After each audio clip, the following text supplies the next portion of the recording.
The Fantasy Fullback Dive is thrilled to welcome Pete Davidson back, founder of Roto.to, fantasy football writer and broadcaster over at WEEI Boston Sports Radio for part 2 of our Coaching Carousel series. Last time we dove into the Panthers, the Broncos, and the Dolphins. Also, Pete gave we picked his brain a little bit on his process, what he does when he watches film, what type of tools he uses, experts he recommends, all that great stuff. So be sure if you missed part 1, check that out because those offenses were a thrill to break down. He gave us some great insight into his process that everybody can learn from.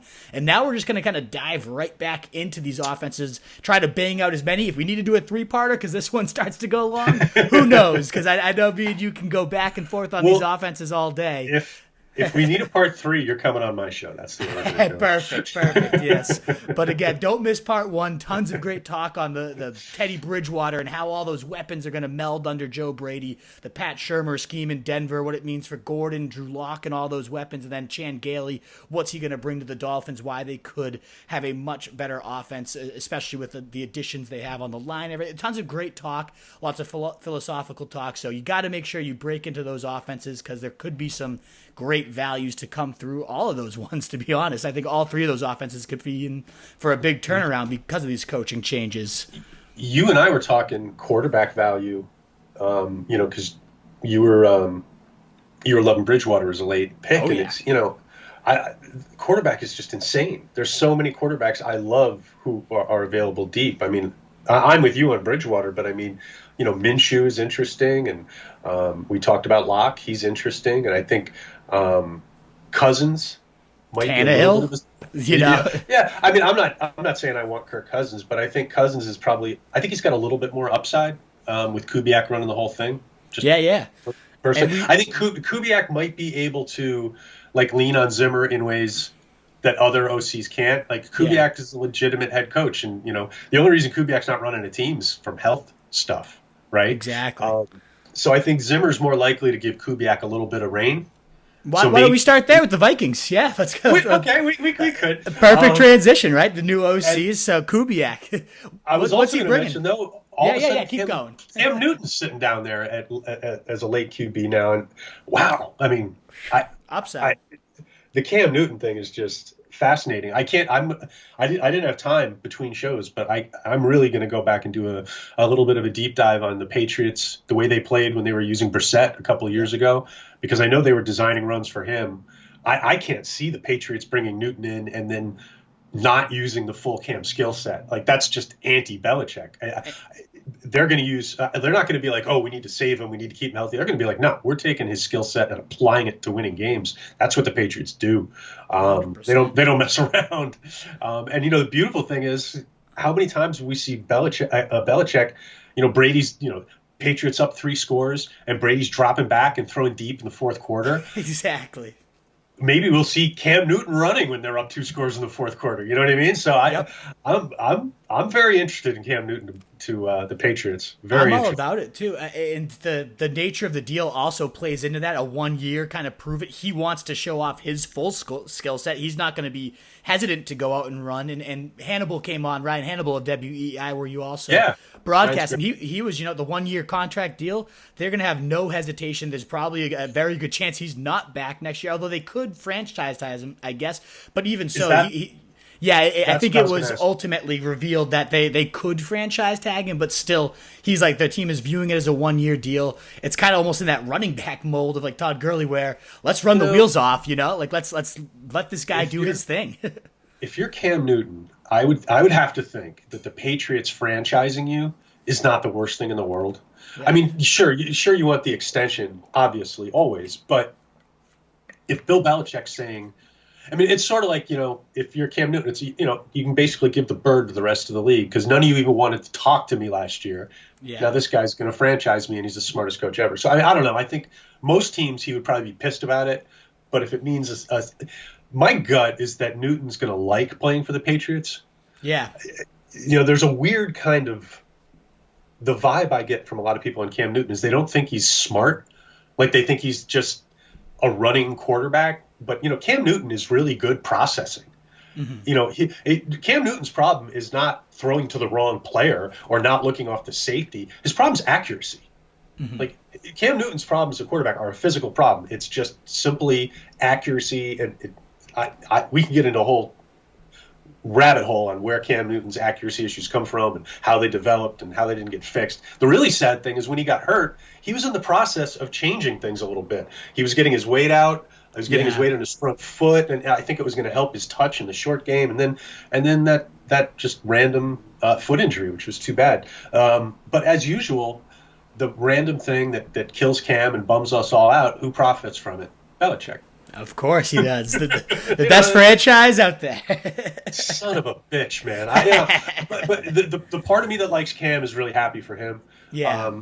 Man, if Newton actually gives them 16 healthy games, they're going to crush the whole division. They're going to crush the whole damn division. Exactly. I mean, and from a fantasy perspective, when you've gotten 16 games of Newton, he's never fallen outside the top 5 quarterbacks. So, I mean, if you're banking, and why not at quarter? What's he going? You were looking at the QBs, right? Quarterback 16, 17 range right now? Yeah, I mean, Fantasy Pros has him way down at the bottom, but I'm sure that data that's got to be updated, yeah. Right. I would imagine that if we looked at data, like all drafts that take place, say from today till next week, I would imagine Newton's going to be up in the mid-teens by then. I would think, and even still, like the upside. But to all these guys, and I would imagine he would keep rising. Right. I think all we need. I think there's still some slight undercurrent of, and I think it's just the people who have already bought into Stidham trying to just, not cry.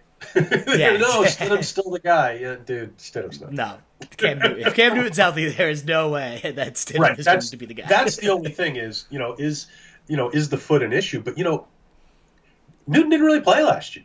Right. This is going to be like the freshest Cam Newton's been in a long time. I mean, it's weird. He's a wild card. Yeah. If there's a lingering issue with the foot, that's obviously really bad. But if there isn't, this could be like the freshest, most spry Cam Newton we've seen in a long time, and he's pissed off. Yeah. And all great factors adding up to just a potential explosion. I'm all about it. Yeah, especially as a Patriots fan, a fantasy fan on all levels. I hope everything comes true there. And if it doesn't, it costs you a 9th, 10th round pick at worst. Like, there's certainly worse ways to spend those types of picks. Well, that's the beauty of the Patriots. They're just so willing to push the envelope for value. Yeah. I think most people would have panicked and paid Newton more a couple months back. The Patriots were like, nah, we'll figure it out. Yeah. They're so confident. And when you can be that confident, we'll win with Stidham if we have to. Like, that's the way they think. And it's, occasionally you might overconfidence yourself into a bad situation or a bad scenario. But by and large, it's just when you constantly wait the situation out, you're always getting these deals. And they do it all the time. Exactly. Hate them. Easy to hate him if you're not one of us, but yes. I say it on the air all the time. I have a love-hate relationship with the Patriots. Like, my heart absolutely despises them, but my brain loves the Patriots because they make sense. And I'm a Jet fan, so nothing makes sense. You just look at it and you go, what the heck is going on? This doesn't even make sense. Like, forget whether I like this guy or I don't. It's bad on process or why you're trading up. Everything's wrong. And then you turn over to the Patriots and it's like, trading back, taking the guy they could have got. They just crush everything. Absolutely. Hate him. Absolutely. Well, a great Cam tangent. Absolutely. It's almost, and it kind of fits into this. No, because it almost fits into like it's. Even though McDaniels is still there, it's still like a new offense in a way to break down. No, you're right. It's like it's a forced coordinator change, but it's the same coordinator. Exactly. They're going to change the offense. They have to. They'd be nuts not to. Exactly. To me, what could be more fun than the Patriots keeping that defense together and then transitioning the offense to something completely different? Yeah. And it's going to be a Belichick team. I mean, we've seen the Brady paradigm for basically 2 whole decades. Yeah. Now they're just going to flip the script and play different. To me, like, just from a watch the film and see what they're doing standpoint, I can't wait to watch Patriot football. I really can't.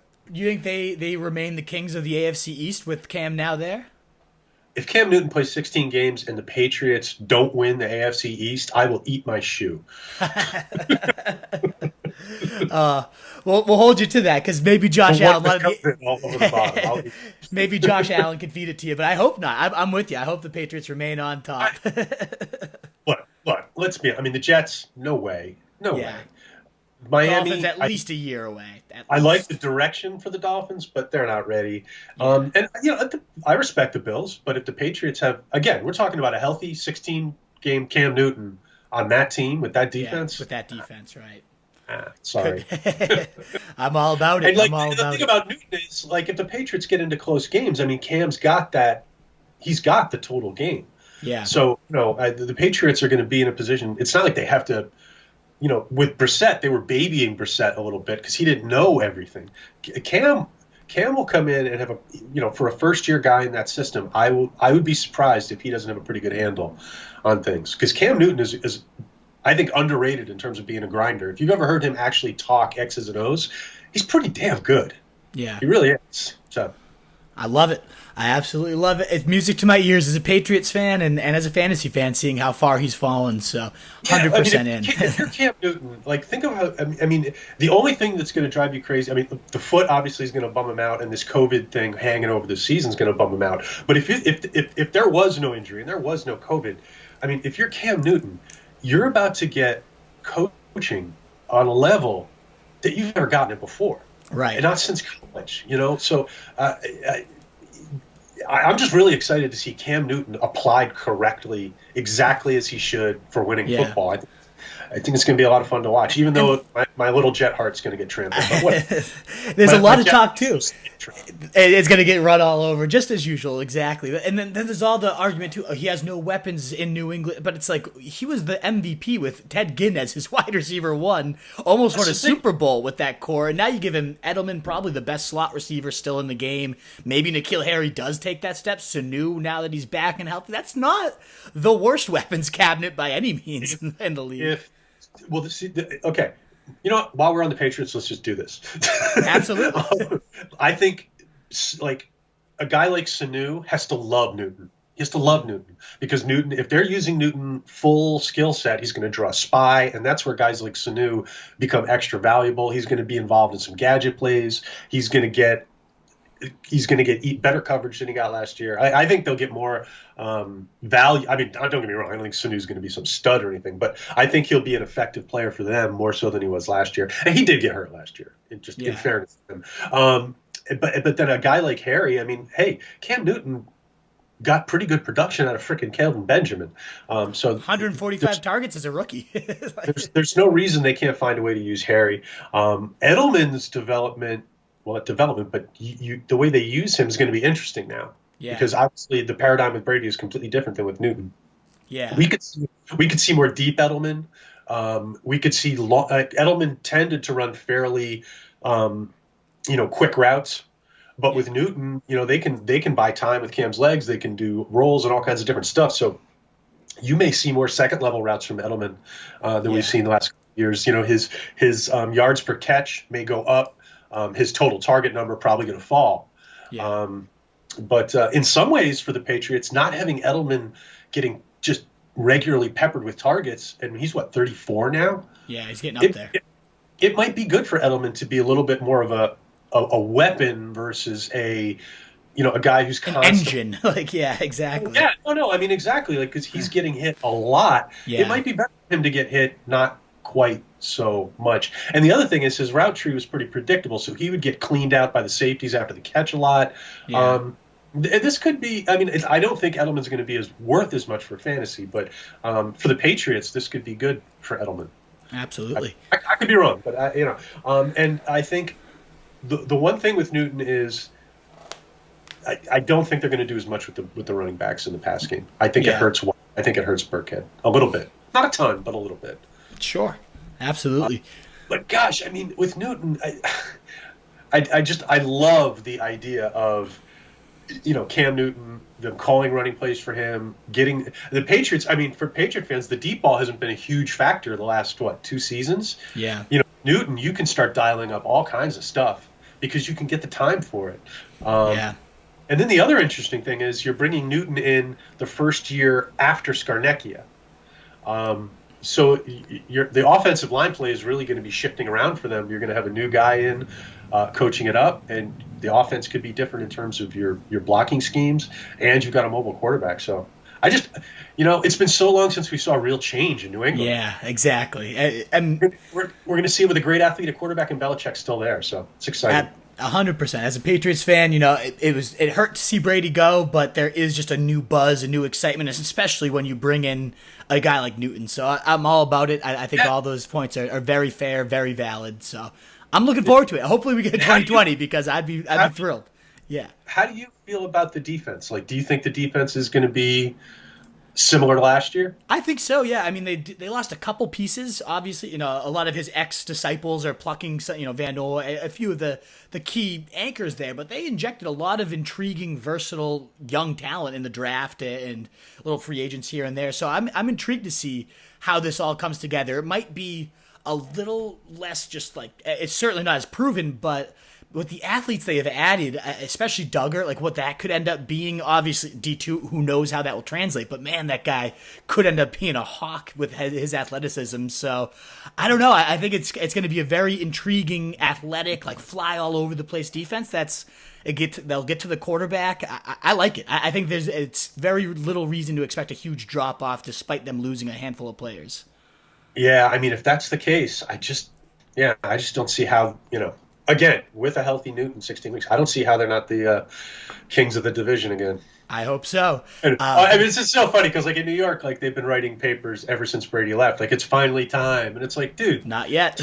But, like, we still have Gase. They still have Belichick. Like, what are you even talking about? Exactly. Moving on to a guy you kind of hinted at earlier, Gary Kubiak. No, don't apologize.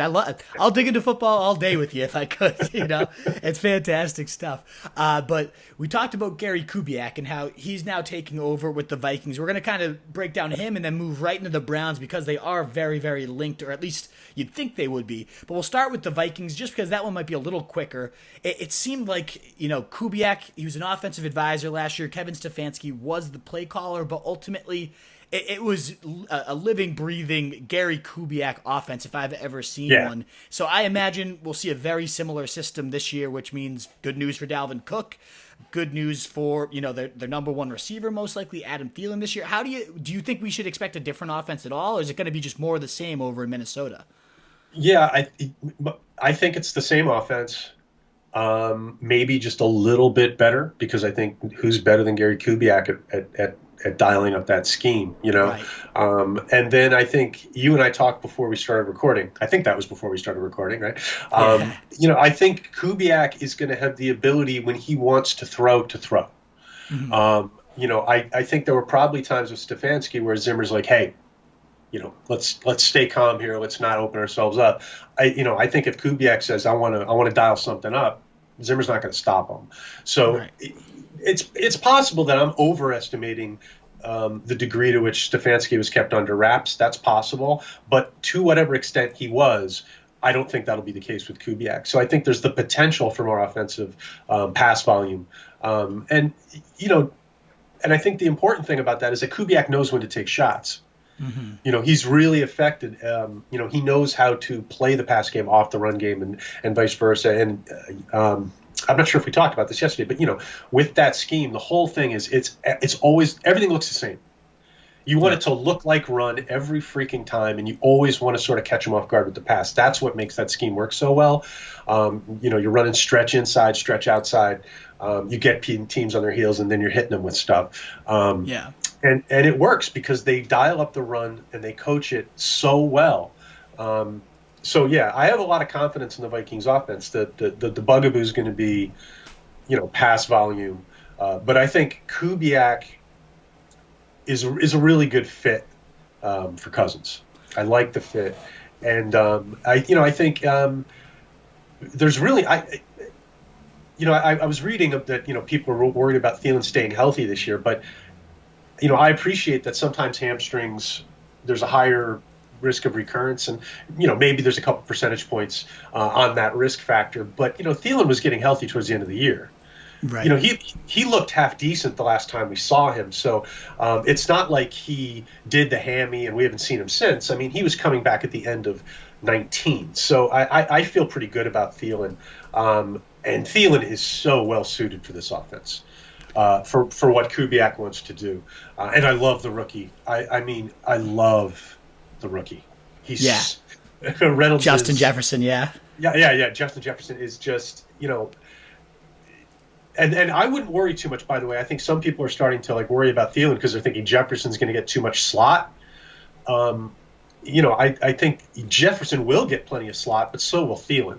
And I think the one thing people tend to sort of, you know, they think, okay, if he gets 40% and my guy only gets 35% of the slot, you know, now I'm dead.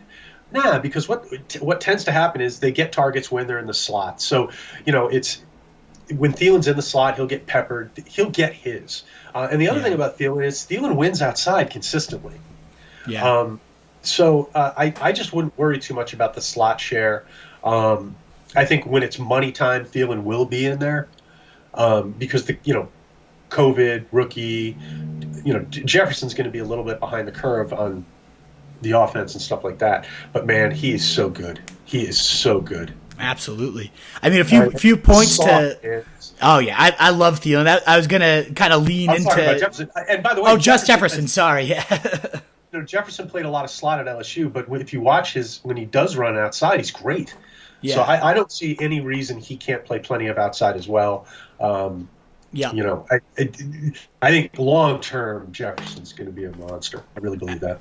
I totally agree. I think he fell far too much in the draft. I wouldn't, if I was the Eagles, there's no way. And Rager could be an interesting prospect, definitely an athlete, but I would have gone Jefferson all day. To illustrate a couple of your points, too. I love them both. Yeah, they're both great talents, yes. But, you know, people got fired up for Rieger, I think, more because of Philadelphia. I think that was Peterson versus Zimmer more than people breaking of the two players. Sure thing.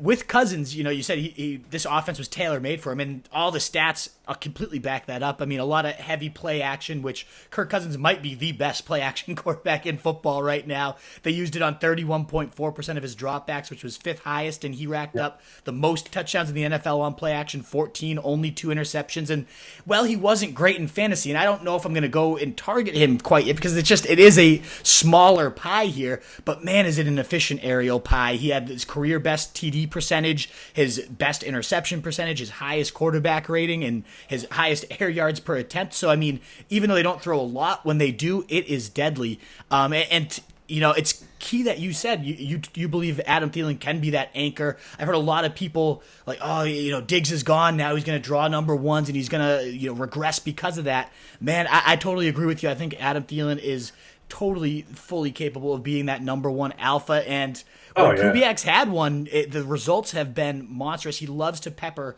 It typically funnels to one guy, 19 of 23 seasons. There's been a top 24 guy, 12 of 23. It's been a top 12 guy. So over half the time, he's had a top 12 number one guy. They've seen 150 plus targets in 10 of those 23 seasons, 170 in 7 of them. So, I mean, if we get bathed in those type of targets for Adam Thielen, who was just the wide receiver 6 and 7 just a couple seasons ago in fantasy, he's falling around 3 right now. I mean, he's one of the guys that I am all in on. I think he is going to absolutely thrive in this offense as the number one guy. So it's good to hear we're in agreement there.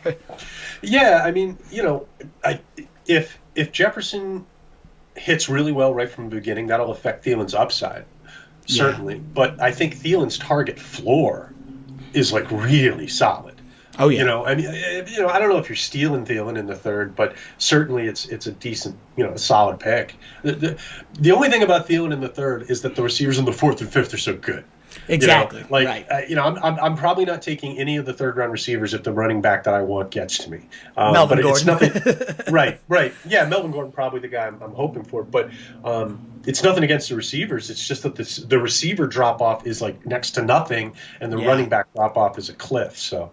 It's great points, yeah. And I always think in like auction draft terms too. And I'm just thinking Adam Thielen's gonna be, you know, priced similar to those fourth round guys, and could be the highest of that tier. Yeah, so many of my big leagues are auctions, so I'm the same way. Absolutely, loading up on those workhorses and then finding the wide receiver values as it goes.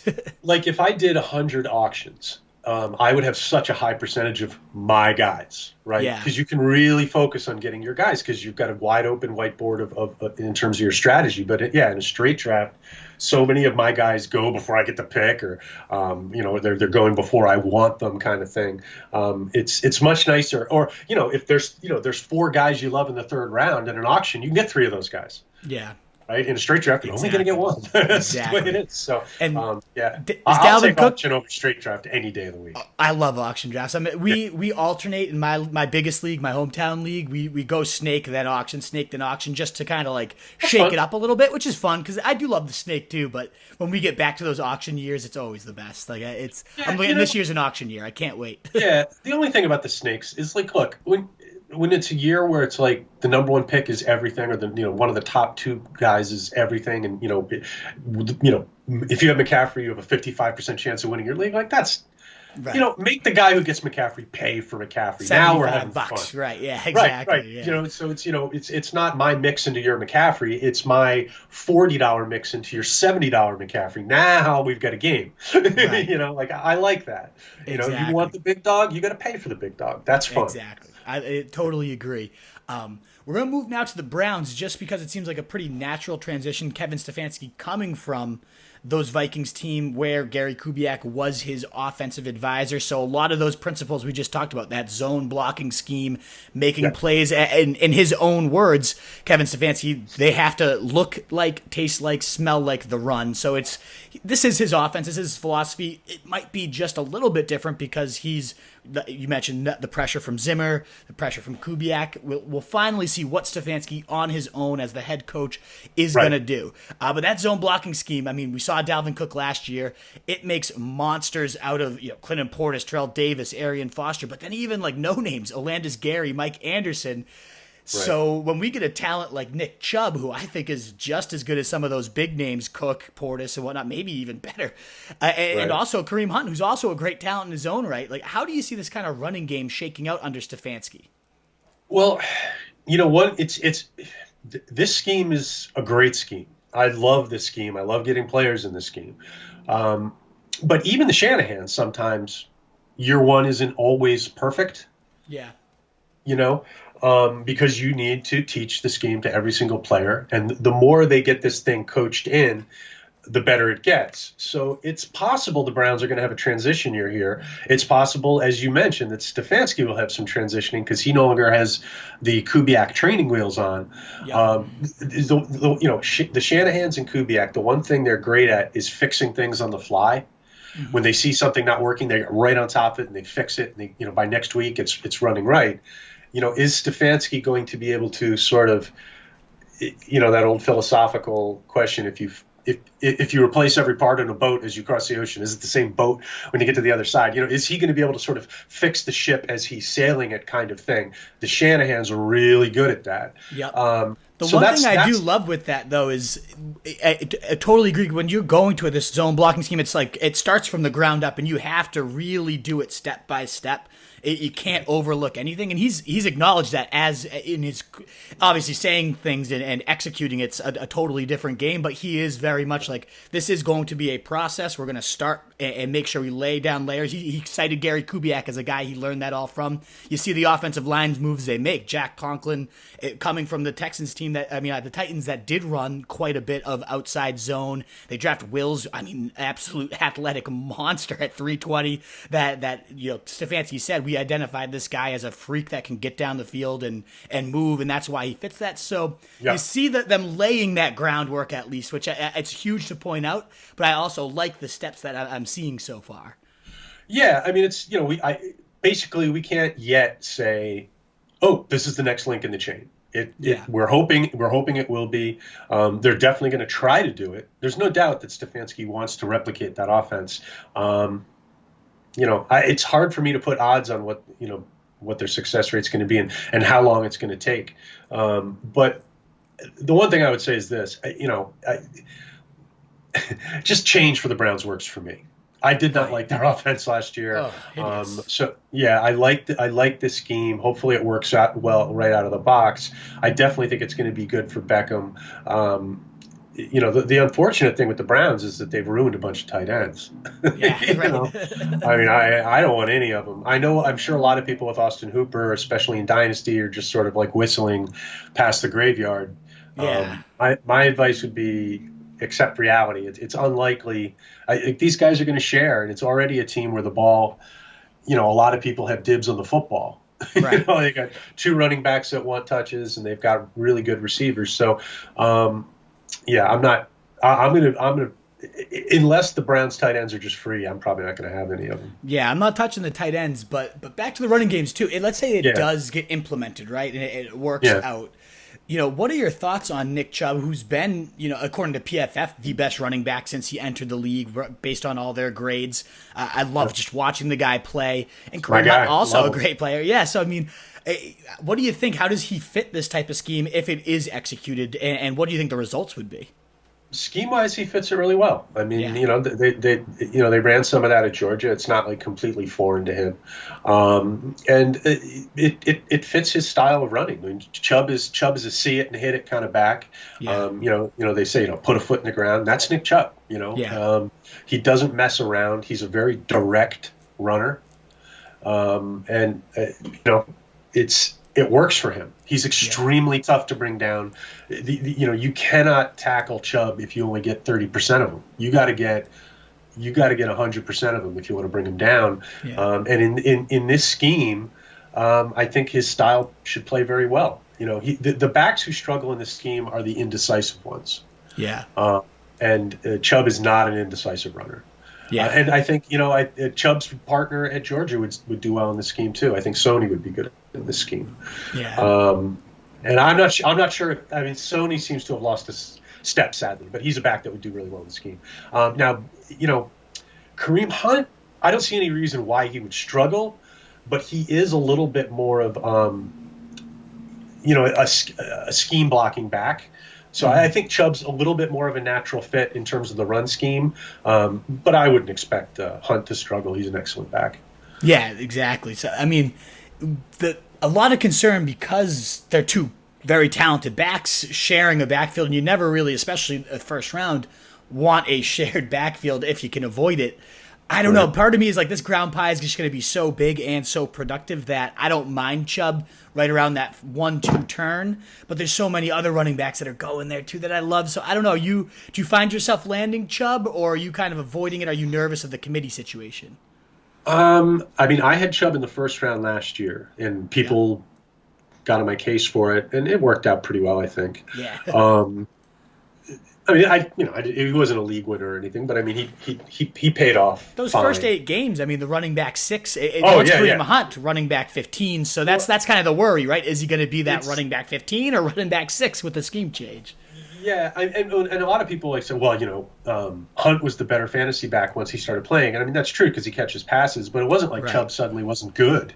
Yeah. Chubb was still getting a lot of touches, and the offense wasn't really fully clicking. But I mean, the only question to me is would they suddenly turn Chubb into a 12, 13, 14 touch kind of back? I don't see it. No, I just don't. Exactly. I think he's still going to be sort of 16, 17, 18, 19, 20, 21 in that area most weeks. And in this scheme, that should lead to a lot of good weeks. The only thing is he's probably, I don't know how many passes he's going to catch. I think he has the ability to catch more passes than people realize. It's not pretty, but he can do it. Hunt's definitely better at it though, and he's better with the routes. So it's, Pat Thorman was saying the other day, we're at that part of the offseason where everybody's talking about, using 2 running backs on the field together. And, everybody's sort of going through a bargaining stage with some of these backfields. Like, right. They'll both play, Right. But if ever there was a backfield where you could put both backs on the field and it would make sense to do it, it would be a backfield like this. I mean, all that talk about Kareem Hunt going into the wide receiver room meetings and the wide open wide receiver 3 job. So when they do get, and they're not going to use a ton of 3 wide sets, that's just not this offense. But if he did inherit that role and becomes that Kamara style joker, I mean, Kareem Hunt is a ridiculous talent, and he himself could, even with Chubb being a monster, there's a scenario where both of them are just ridiculous backs if he is used in that way. So I hope he is. I don't know. Do you see any validity to that? I just pulled up some numbers from last year because I just wanted to make sure I wasn't talking out of my you-know-what. But just look at some of the snap shares. Now, granted, we got a new coaching situation, so who knows what they're going to do. But, okay, starting week 17, Chubb played 57% of the snaps. Hunt played 67% of the snaps. So clearly, these guys are on the field together. Yep. That's a pretty for running backs. That's a pretty significant overlap. Okay. Yeah. The week before that, 65 and 57. The week before that, 50 and 61. The week before that, 70 and 63. The week before that, 59 and 65. The week before that, both 57. The week before that, 72 and 55. The week before that, 81 and 54. There wasn't a single game where they weren't sharing time. Without overlap. Right. Yeah. Without overlap. So, we talk about it, and most of the time we talk about this, it is sort of like, denial, bargaining. Yeah. Fantasy players just praying that things are going to break their way. But in this particular case, both backs are so good, you want them on the field. Yeah. B, the skill set is separate enough where they're not necessarily redundant when they're on the field together. And you may have, it may come down to, would you rather have the second tight end or the third receiver on the field or Kareem Hunt? Right. And by the time they've done the math enough times, they may just come to the conclusion that their best formation includes both of the running backs. It's not out of the realm. Yeah. And I guess the point of this, sorry, I'm babbling on and on here, but the point of this would be I don't think Chubb is a big factor. I think Chubb is where he belongs, somewhere in the second round. He's probably going to be around 18, 20 touches on most weeks. As we said, in this game, that should give you solid high-end RB2 or low-end RB1 appeal, maybe even better. If the offense clicks. It could be crazy. Right. Then, who knows what Chubb might do. I think he's going to lead the league in rushing, personally. I think it's going to – I might be hopeful. I think it's going to click, and I think he's going to feast. That's my prediction. It's definitely possible, and I think I think that's probably more likely next year than this year. But you know what? We're splitting hairs on that. I think Hunt's the question, right? Yeah. I was in a draft where Nelson Sousa took him with the first pick of the 5th round, which was funny because the night before on my podcast, I was talking to Scott Barrett, and I was trying to sell Barrett on Hunt in the 6th, and because Scott's a Kareem Hunt guy, so I was thinking, maybe I can get Scott in on this, and he's like, nah. I don't think so. So, Barrett, I couldn't sell on it, but then the next day I'm sitting there going, well, I love Scott, but I'm still taking Hunt in the 6th. I didn't even sniff him. Yeah. He didn't come within like 14 picks of me. He went first pick of the 5th. So, I think in PPR leagues, because, here's the basic calculus on it, right? First, you have to look at what's Kareem Hunt's standalone value. That's the part I think we're going to argue about. Yeah. But the thing we can't argue about is this. If Nick Chubb gets hurt. Oh, my good Lord. If Nick Chubb gets hurt, you could make an argument that Kareem Hunt's a top 4 back. Like top 4. 100%. Easy argument for me. Right? Okay, so there you go. So, just from an anti-fragility, 0 RB standpoint, where should Kareem Hunt be going? Understanding that all we need is an injury to a starting running back, which is very common. Yeah. Let's put it this way: what are the odds that Nick Chubb goes down in the first half of the season? It's got to be like 10%. Yeah. Right. Probably exactly. more. Right. So whatever that percentage is, that's the odds that Kareem Hunt's going to be a top 4 back.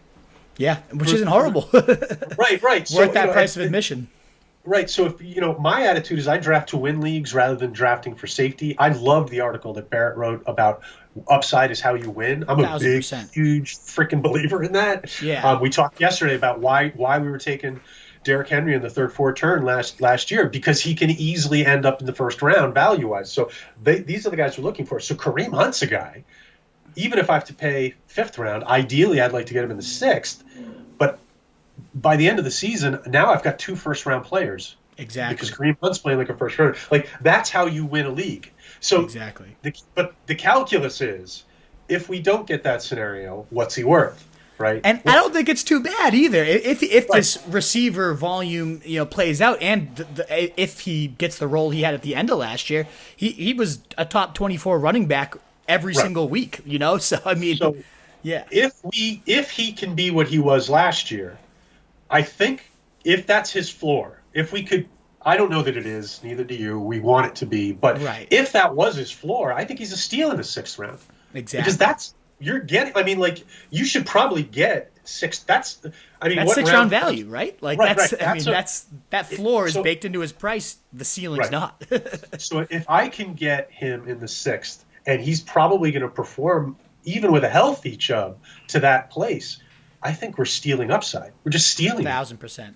I'm all in agreement there. I'm getting one of those backs, if not both, in every draft. If I miss out on Chubb because it just doesn't get to my draft slot, so be it. But I will, if I don't get Chubb, Hunt is circled. If I have to take that 5th round plunge, I'm going to do it because I'm everything you're saying. I call him like the ultimate handcuff with benefits. There's handcuff value to the maximum, the best handcuff in the game, but he's going to have his own standalone value. Maybe I don't have to use him at that point because he's my RB4, and if I have to, so be it. But like, it's stealing upside, as you said. I'm 1,000% in with this scheme and everything. The interesting thing is, like I said, in that super Sharky thing, Sousa takes him first pick of the 5th, but he's also a guy who could drop to the 7th. Whew. If you're in a league that doesn't have a lot of sharps in, if there's not a lot of wolves. If there's a lot of sheep in your league, then I think you could play the game with him and see if you could steal him a little later. Obviously, the later you get him, the better chance you can just crush. And that area of the draft this year is so strong. Mm-hmm. First, the 5th and the first half of the 6th. Man, there's so many good players in there. Exactly. And that's again the auction drafts like taking note of that because there's going to be some of those 5th, 6th guys that after everyone's gone crazy with their budgets that are going to be going for pennies that they are worth so much more. No, that's a really good point. Like if you I love that idea of like buying one of the elite running backs, like the truly elite guys, and then maybe sitting back a little bit, waiting for the receiver value to kick in, buying those, then like basically throwing the 2nd and 3rd round out, really get involved in the 4th, 5th round area. And then, wait for guys like Hunt to come up and just get Hunt at $4 and stuff like that. It's going to be gorgeous. Like you walk out of there with Duke Johnson at $3 and Hunt at $4 and a couple other guys in that. Marvin Jones is going to go for like $2. No one wants him. He's going to catch 10 touchdowns. Yeah, Stafford at quarterback for $1. Yeah, exactly. That's my strategy there. Yeah, you can really. I think the studs and scrubs kind of draft in an auction this year. You can really, you just have to up your scrub level a little bit. Like I said, I think I would do like a modified 0 RB kind of approach, where get a monster, one of the top 3 guys, and then pull back because you're going to be low in the money for a little while. But then I would probably wait to get back into a strong money position and then dive into those McLaurin level in that type guys. Control those middle rounds. 1,000%, yes. And then I'm a big believer in the lockbox. Like I like to take $20 and just it's untouchable. So I always have those 2nd and $3rd down the stretch. I hate losing a player because I don't have a $2nd. Kareem Hunt goes for $1, and I'm just sitting there going, "Oh my god, what's wrong with me?" I'm the dumbest man on the planet. And there's that always happens every single draft, and you want to be the guy that steals them for 2 instead of not. That's why I have sat there and lost guys who I absolutely love, where it's like, man, he's at 17, and I could go 18 and get him, but it's like, no, I'm not doing it. I'm gonna lose this one because I know that dollar is going to mean more to me in 15 minutes, and that's the toughest thing to do in an auction. Is to pass up a mid-level value where it's like, man, this is a good buy if I buy him, but the price for this, 45 minutes from now, we're down to that $1, $2, $3 bidding area, and I'm losing Kareem Hunt on one stinking dollar. I'm not going to let it happen. Exactly. But that's hard to do. It's really hard. It takes to, a lot of discipline. I know. Yeah, no, but especially when you get in a bidding war with somebody that you're like, that's my rival. I'm not letting him get him. And it's just like shit. I would say that your biggest enemy in an auction aren't the people you're drafting against. It's your own ego and your own sense of, I want this. I'm not going to lose an auction to this guy or this whatever. You so need to get out of your head on that 100%. Stuff. It's so important. Oh, absolutely. And the thing is, once you get out of your head on that, you can use it to your advantage. Yeah. Because you can sit there like, I'm not losing this. I'm taking this player. You're never going to beat me. And then you just stop bidding. Exactly. I love messing with people. Exactly. Auctions are so much fun. It's a blast. We could do a whole series on auctions. Like you could talk about auctions all day. I'm sure. Hey, you know what? Maybe in August, once you and I have both done one, we should get together and talk. I love it. That would be awesome to analyze our auctions together and our missteps, our good moves, everything. That sounds like a perfect show. I would love it. There are things you can do in a straight draft to try to, finesse the draft, try to get it to flow your way, build up a position early to see if you can get a run on another position, that kind of thing, or trying to create a run at a position. More often than not, I think you get yourself into trouble. But in an auction, there's so many ways to make it flow your way, like planting a flag early to bring up bidding, realize auctions breathe, right? There will be times in an auction where everybody suddenly feels aggressive. Yeah. And that's when it's like, that's when I'm going to start throwing out players that are named players that I don't really care about. Let this frenzy happen on those players. I'll kick back. I'm going to stay out. And then when everybody starts to calm down, now I'm going to start targeting players because people are, Another thing about auctions, first 5 minutes of an auction, you can steal players. Yeah. I mean, everybody's a little nervous. Everybody's, Everybody's like, well, let's see what people are thinking with numbers here. That's where you can jump in and save $10. Exactly. The key to doing it is not calling out the guy everybody's thinking about. Like everybody will be sitting there like, all right, McCaffrey, I'm not going to let myself not get McCaffrey. I'm not going to let myself not get Barkley. But hey, you know what? Call out Kenyon Drake. Yeah. Because nobody's going to have a feel for what those mid-level running back prices are, and you could steal Drake, and all of a sudden when we get into the second round, Edwards-Helaire is going for $20 more than what you got Drake for. Exactly. Those are the deals. Yep. Exactly. Yeah, that works in an auction. 100%. Moving on to the next offense, we're going to kind of go the opposite end of the scope, whereas Minnesota was one of the only teams that were more run-heavy than they were pass-heavy, and we expect something similar for Cleveland as well.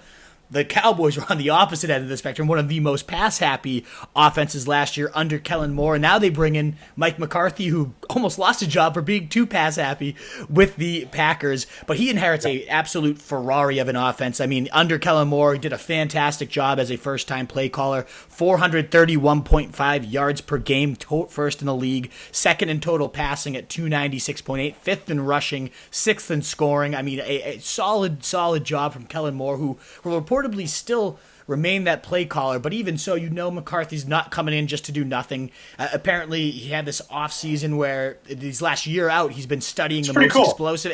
Have you done a little research of that McCarthy project? It's really cool. Yeah, what he's been doing. I watched a YouTube, like a 20-minute YouTube or something on it, and just with him talking about like how they decided to do it, why they decided to do it.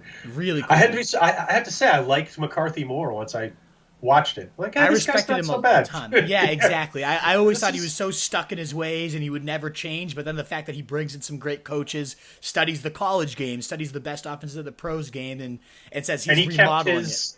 His crew together. They sort of. I like that whole family element of it, and I think a lot of coaches would be like, hey, this is, I'm gonna do some islands. I'm gonna do some traveling. I'm gonna get away from football. McCarthy's like, couldn't do it. Yep. I'm gonna lean in. Like, I don't want this to be my last thing. So I mean, 100%. That's an indicator that he's invested. We're not going to get a Jack Del Rio situation where they're showing up late to meetings. Exactly, yes. 1,000%. And he already a top 10 offense in scoring and yards in 9 of his 13 years, the number 3 overall passing yardage over his span, top 5 in passing TDs in all but one of Rodgers' healthy seasons. So, I mean, this guy did already have some great offenses.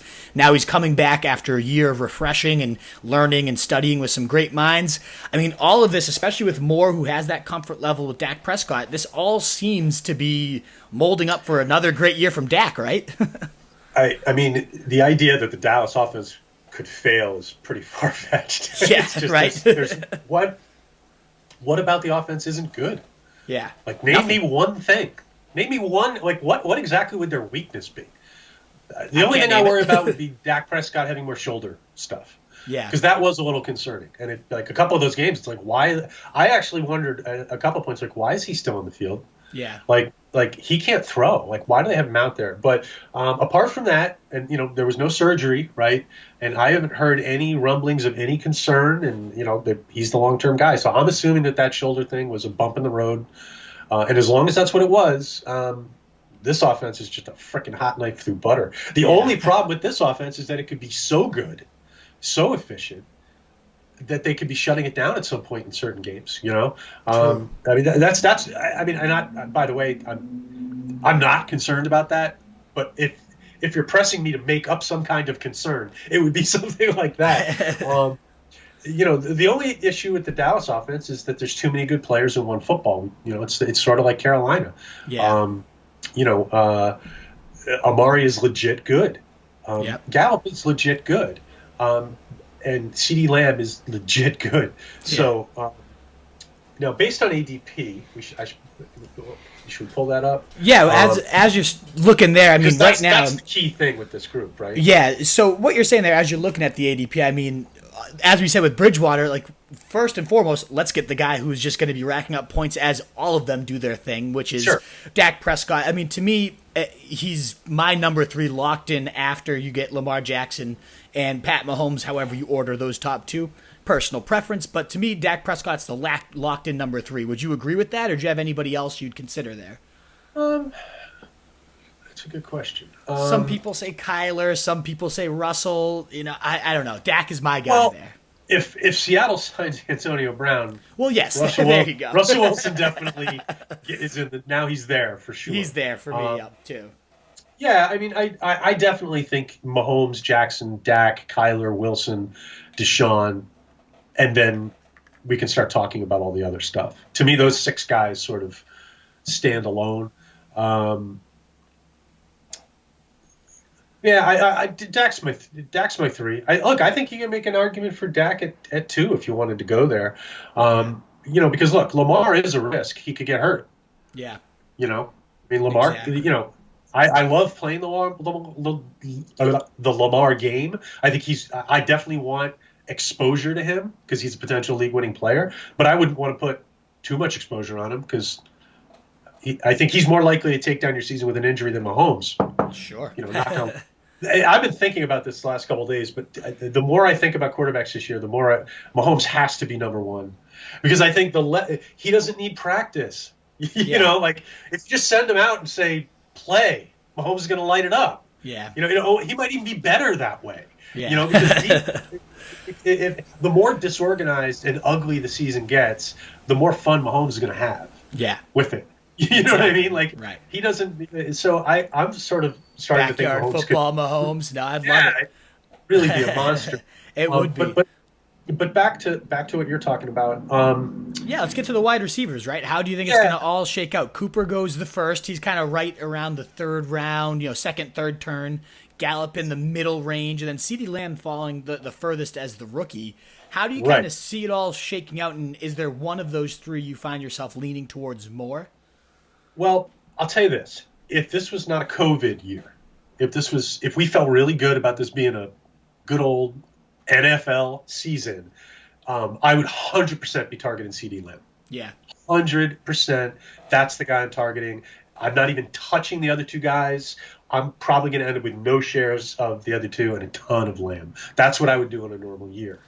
Because I think let's play that out. Why is that? What has you so high on Lamb for anybody in our? Because I'm the same way. I'm all about it. I just want to make sure we drive home what Lamb could do if everything ends up being okay in the season. A couple things. First of all, I think the Cooper injury is still a very real possibility. Cooper's had foot problems. I don't think there's any reason to think he couldn't have more. And a Cooper injury, boom, right there. Our guys, I think, a wide receiver 2. So we win right off the bat just with that.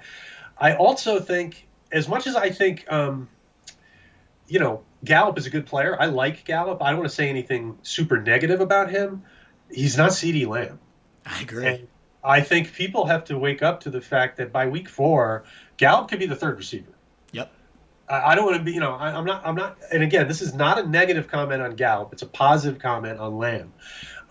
So, look, there's no way to do the math. There's 3 great receivers on one team. Yeah. That's never going to be good for everybody unless they're just really pass happy. And if you're Dallas, why would you be really pass happy? Like, you can run all over people, and people aren't going to be able to lean on your running game. So you're going to be balanced. So for me, the only thing about the Lamb thing is that he's been creeping up. Like, now you actually do have to pay for him. Yeah. Like, what's the current price that you're seeing right there? I'm seeing him as wide receiver 38, going 112 overall. Now, I'll still take that. Oh, yeah. I'll eat that all day. With that. But I liked it when he was like about 10 picks later into the 40s. He's moved up. Like, he's ahead of Mike Williams now. I'd do that still. Absolutely. For me personally, at least. I don't know. I like Mike Williams this year. Yeah. I think he fits their current quarterbacks better than he fit Rivers. I think they're going to be throwing more downfield. They're going to be throwing more outside the numbers. Well, Rivers has lost the ability to throw outside the numbers past the mid-range. He just doesn't have it there anymore, unless he's moving up in the pocket or something where he's got his body weight behind him. But, the quarterbacks they have now, they got arms. I mean, Tyrod's got an arm. Yeah. And the rookie's got an arm. So I think, and I don't think they're going to be ahead in a lot of games. Right. I could be wrong on that. But I think I think they're going to be in either competitive or chasing situations a fair amount of the time. So to me, dialing up shots to Williams is probably going to happen quite a bit this year. I think he's going to be a bigger factor in the offense than he has been. This is a guy is he in year 3 or 4 now? This is his 3rd year, I believe. That's good. Yeah, so he's right at that part where a guy like him could start taking off. He had that back injury that slowed him down his rookie year, if I'm not mistaken. Oh, so it's year 4, right? Because the rookie year was kind of a wash, right? You're right. So year 4, so, he's in a spot where Williams hasn't been a dog or anything. He's had some really good moments, but I think this could be a breakout year for him. Like I think it's possible we haven't seen his best football yet, and I think these quarterbacks, even though sometimes a quarterback downgrade can still be a quarterback upgrade for a particular play. Right. Like the style. Yeah. I don't think these guys are right. These guys are better than Rivers. It's just like Mike Williams is basically Rivers is sort of a glorified Breeze. He's got his target range is much shorter than it used to be. Rivers used to be able to take shots way downfield with the flick of the wrist. He doesn't really do that anymore. And I think that's been a problem for Williams. It's been good for Hunter Henry when he's healthy. It's been good for Keenan Allen because he's calibrated to throw all their money routes. Mm-hmm. But the new quarterbacks, I think, are more calibrated to throw Williams money routes. But anyways, to me, the Lamb, though, so just good after the catch. And you think about how McCarthy used Randall Cobb and how Kellen Moore used Randall Cobb last year, especially as Amari Cooper got hurt, too. Man, if this guy is getting the third corner and just consistently getting those chances to do his thing, he's got to be one of the best wide receivers after the catch I think I've ever watched, at least in these last 5-6 years. So I could see that guy completely feasting, especially, again, drawing the weakest corners. Man, I don't know. It seems like a complete mismatch that I don't get how a defense could stop it. Well, here's the question. Is he going to be the third receiver? Is CeeDee Lamb going to be in the slot? I mean, I don't know who's going to be where on that offense. So I think he will be. That's my guess, and that's kind of what they've talked about a bit, is he would fit right into that slot role. That's what I keep hearing. Yeah, and that they'll move him around a bit, but most naturally they envision him in that slot role. And Mike McCarthy used 11 personnel more than anybody else over his tenure as the Green Bay guy. Right. So to me, he's going to be on the field plenty. Like, why would you not have these 3 guys out there? Yeah, I'd be surprised if they're not running a lot of 11. But I am concerned about the COVID, and I'm concerned about the no camp and all that stuff. Or what is camp going to be? I'm not convinced that camp's going to start on time. The NFL, this thing could go in so many different ways. We can end up pushing things off, hoping that everybody masking up is going to get this under control, and that if they start later, maybe they get the whole season in. I mean, who knows what the rationales are going to be, because we don't know what things are going to look like 2 weeks from today, right? Because COVID's surging in a lot of places right now. If it continues to surge, that's going to mess training camp up. If all these other places can bend the curve over the next couple of weeks, this thing is just such a moving target in terms of what shape is this season going to take. Yeah. So here's what I'm getting to. If camp ends up being normalized, then I like Lamb's possibilities more. If camp is a cluster blank, then I think guys like Lamb, their better parts of the season could be further into the season. Yeah. You know what I'm saying? So it's so much of it is going to have to, because rookies need to learn. They need to figure out where they're supposed to be. Like, they can't just roll this thing out there and say, yeah, you're playing 90% of the snaps, but you don't know what you're doing. Right. So Gallup and Amari have such a leg up on that. Even with the new offense, Moore being the stabilizing factor, they're going to be able to say to them, hey, I know we've only had the equivalent of like 10 days to prepare for a regular season game, but you guys know what you're doing. The rookie would, in a scenario like that, Lamb's going to be in there for like 20% of the snaps early in the season. So, like I said, when we started this, if this were a normal year, I would be leaning in on Lamb. Like you say, even if he was going in the 90s, I'd probably be taking him just because the upside would be so extreme. Even still, though, the price of 100, you're not starting him at that sense anyway. So if you are waiting for that week 4, week 5, or whenever Amari Cooper goes down, and you're playing that long game, I mean, he's maybe the highest type of upside bench guy you could have in that 100 range, in my opinion. I would love to see what he does. Yeah. Let's think about. Let's talk about this. I do like Mike Williams. Jerry Jeudy's sitting there around later. Now Jeudy's going to start, right?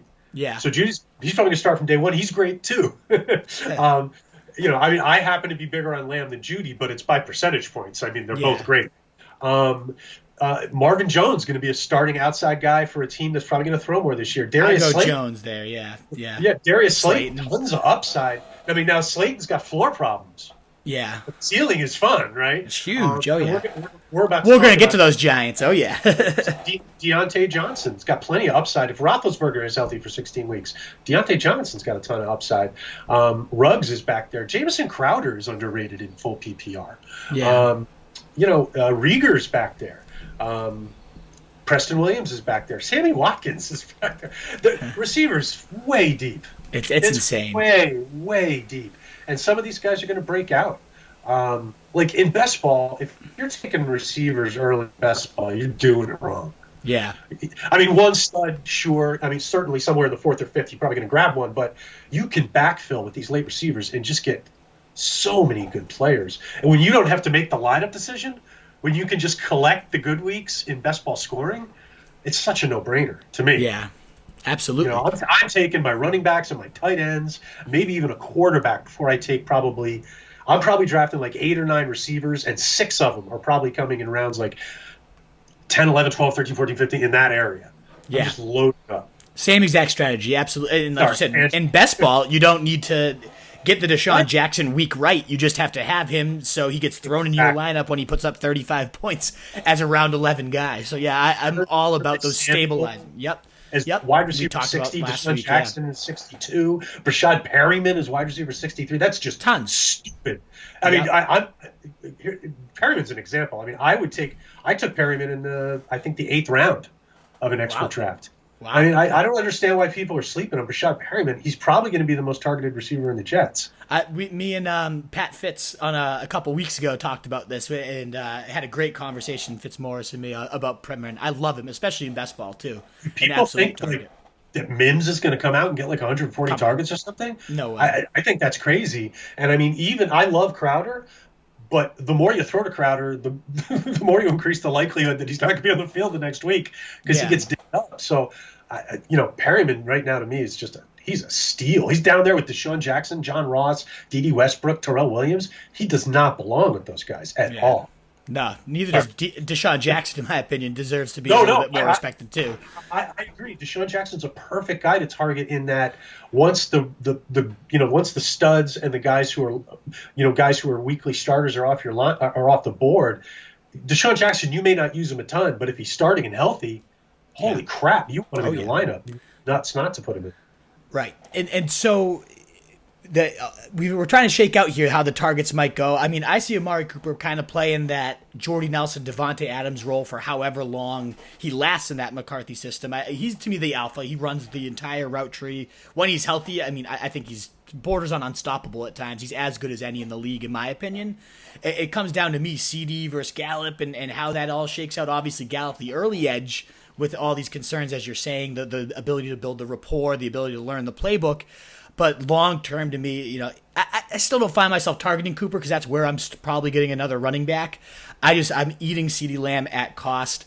And what about the running game? You said they've got to stay balanced. I mean, you have Zeke, you got to have Zeke, but McCarthy's been anything but balanced in his career. I mean, his offense has been top 10 in rushing only once in attempts, bottom half in 12 of 17 in terms of yardage. He's only had a lead running back at 240 or more carries 5 times in 13.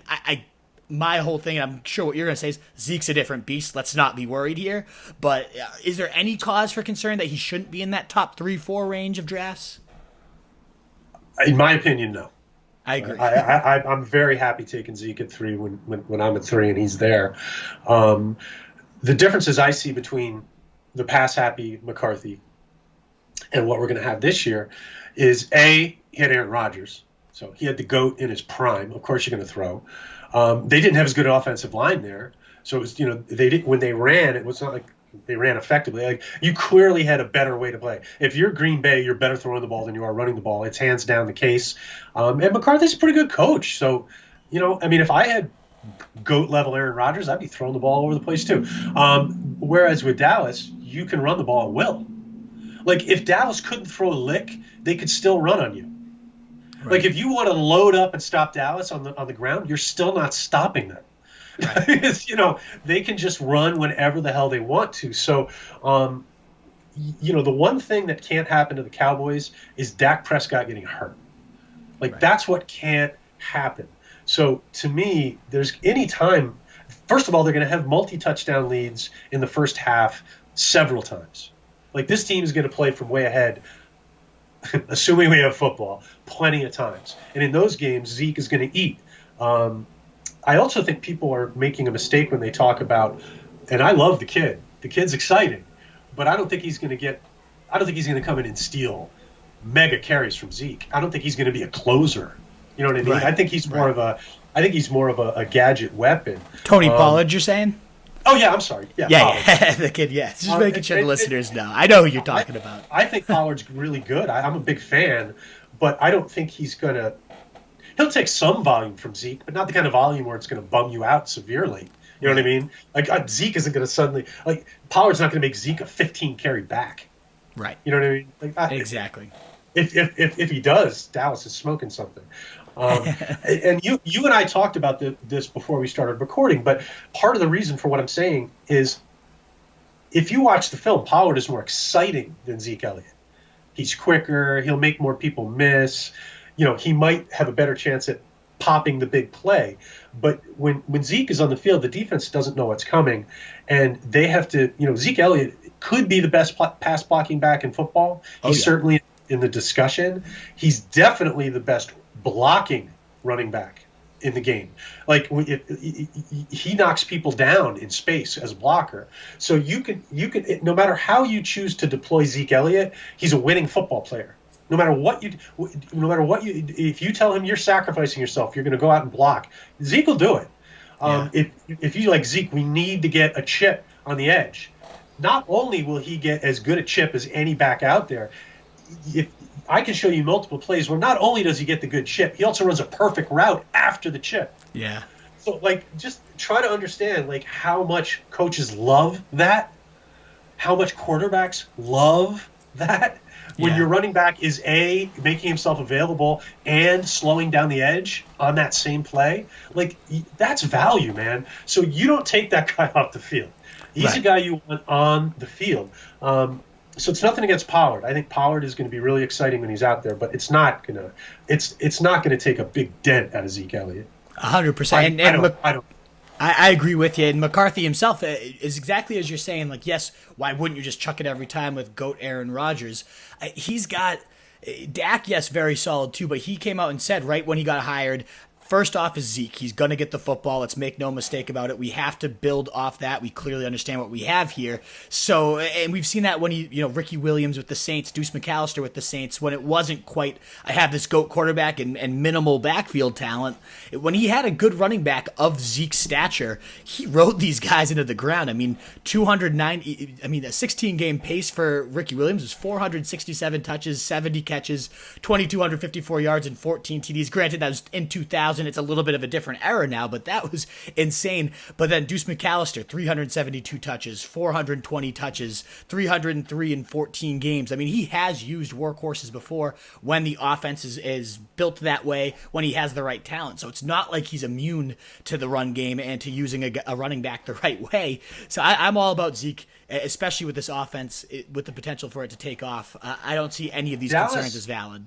If you're a defense, I think Dallas is going to come out and run a lot on first down, personally, because their offense is so devastating from 2nd and 5, 2nd and 4, 2nd and 3. Good luck playing them in 11 personnel when it's 2nd and 3. What are you going to do? They're probably going to run it at you successfully, and if they don't, they're going to hit you with something nasty. And the thing is, and they can take all kinds of chances because it's 3rd and 3 if they miss, and they're going to be highly successful on 3rd and 3. You know what I'm saying? So, absolutely. They can play any way they want. Yep. They can attack you they can come out and throw on you all day if they want. They can not run it. They can run it all day. And it doesn't McCarthy is smart. Moore is smart. They're going to be able to just look at defenses and go, yeah, we're going to attack them they're going to hit everybody where they don't want to get hit because they can. Exactly. It's one of those offenses that I just don't see coming off the field without points almost the entire season. And in that scenario, what if we get that Zeke return to 16, 20 touchdown range because the offense is so great? That also helps. If you're Dallas, don't get me wrong, in big games that they need to win, I think Dak is a threat to score rushing touchdowns for sure. But if you're just pummeling average teams, I don't think Dak Prescott's running inside the 5 a whole lot. I think they're going to let Zeke do his damage. I think they're going to throw. The days of Dak scoring like a rushing touchdown, every other game or every 3 games, I don't see that.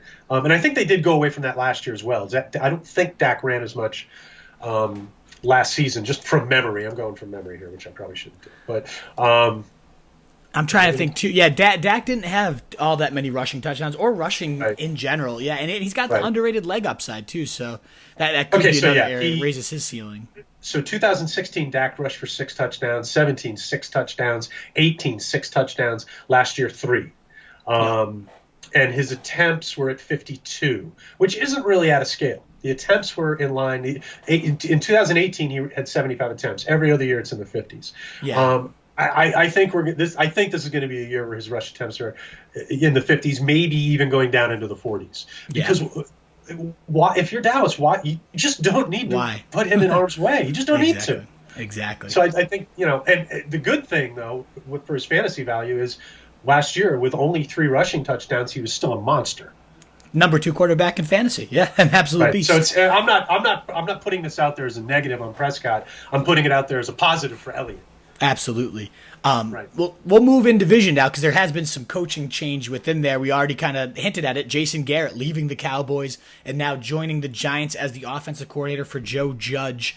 Longtime caller. He hasn't called plays, though, since 2013. Still will be picking up those duties in New York. And, it's been a pretty pass-happy offense whenever Jason Garrett was there. We have these, visions of the Cowboys offense with all the running backs pounding it out. DeMarco Murray leading the league in rushing, and then Zeke Elliott coming in. But that actually all came after Garrett was the play caller. Great, he's the head coach. I'm sure he also, when you have these backfields, you ride them. But, this was back when Tony Romo was there, Terrell Owens. Romo never fell outside the top 10 or below 19 fantasy points per game under Jason Garrett. Do you think Garrett could help Daniel Jones experience similar success and a beautiful pass game here in New York? What do you expect? Well, I think he's a safe hire for the Giants because I don't think he's going to teach wrong things to a quarterback. So even if you decide to move on from Garrett, I think your quarterback's time with him will be well spent, if that makes any sense. So I think from the Daniel Jones perspective, I think it's a reasonably good hire. He's an ex-NFL QB. He's got a lot of experience working with QBs. He's never really ruined a QB or anything like that. Yeah. So, I think Garrett is a solid guy to bring in. The thing that has always bugged me about Garrett is just that his formations are so static. Yeah. I like more moving around. I like to have my receivers moving around. I like teams that show you different looks every time they come up to the line of scrimmage. Garrett teams have not been like that. And again, just because I just feel like the Giants have so many interesting movable parts. Right. I love the diversity of Evan Ingram, who can literally play inline, slot, X, and be good at all three of those things. I think Zeke Elliott is a great running back, but he can also be a receiver. I'd like to see his full skill set used. I mean, Saquon Barkley there. I'm sorry. Yes, Saquon Barkley. Thinking of the same Sorry. Yeah. And I'm hoping that he's willing to attack outside the numbers, like Sherman was willing to do last year. I think that if they make this passing attack more conservative, that's not going to be good for Slayton. So I'm hoping that Garrett goes to school on what worked for the Giants last year. I hope he isn't like I hope he doesn't come and be like, well, we're doing this all my way. I'm not really sure. So I think there's some uncertainty there. I'm going to stick with the stuff I can count on from Garrett. I think we can count on RB touches. I don't think we need to worry about Saquon. And it's not like Shermer was real imaginative with the way he used Barkley. So I feel like Barkley they've upgraded the line some, right? So I feel good about Saquon. I definitely feel good. If you wanted to take Saquon 1 over McCaffrey, I wouldn't call you stupid. I don't have a problem with it. I can see that being an interesting move.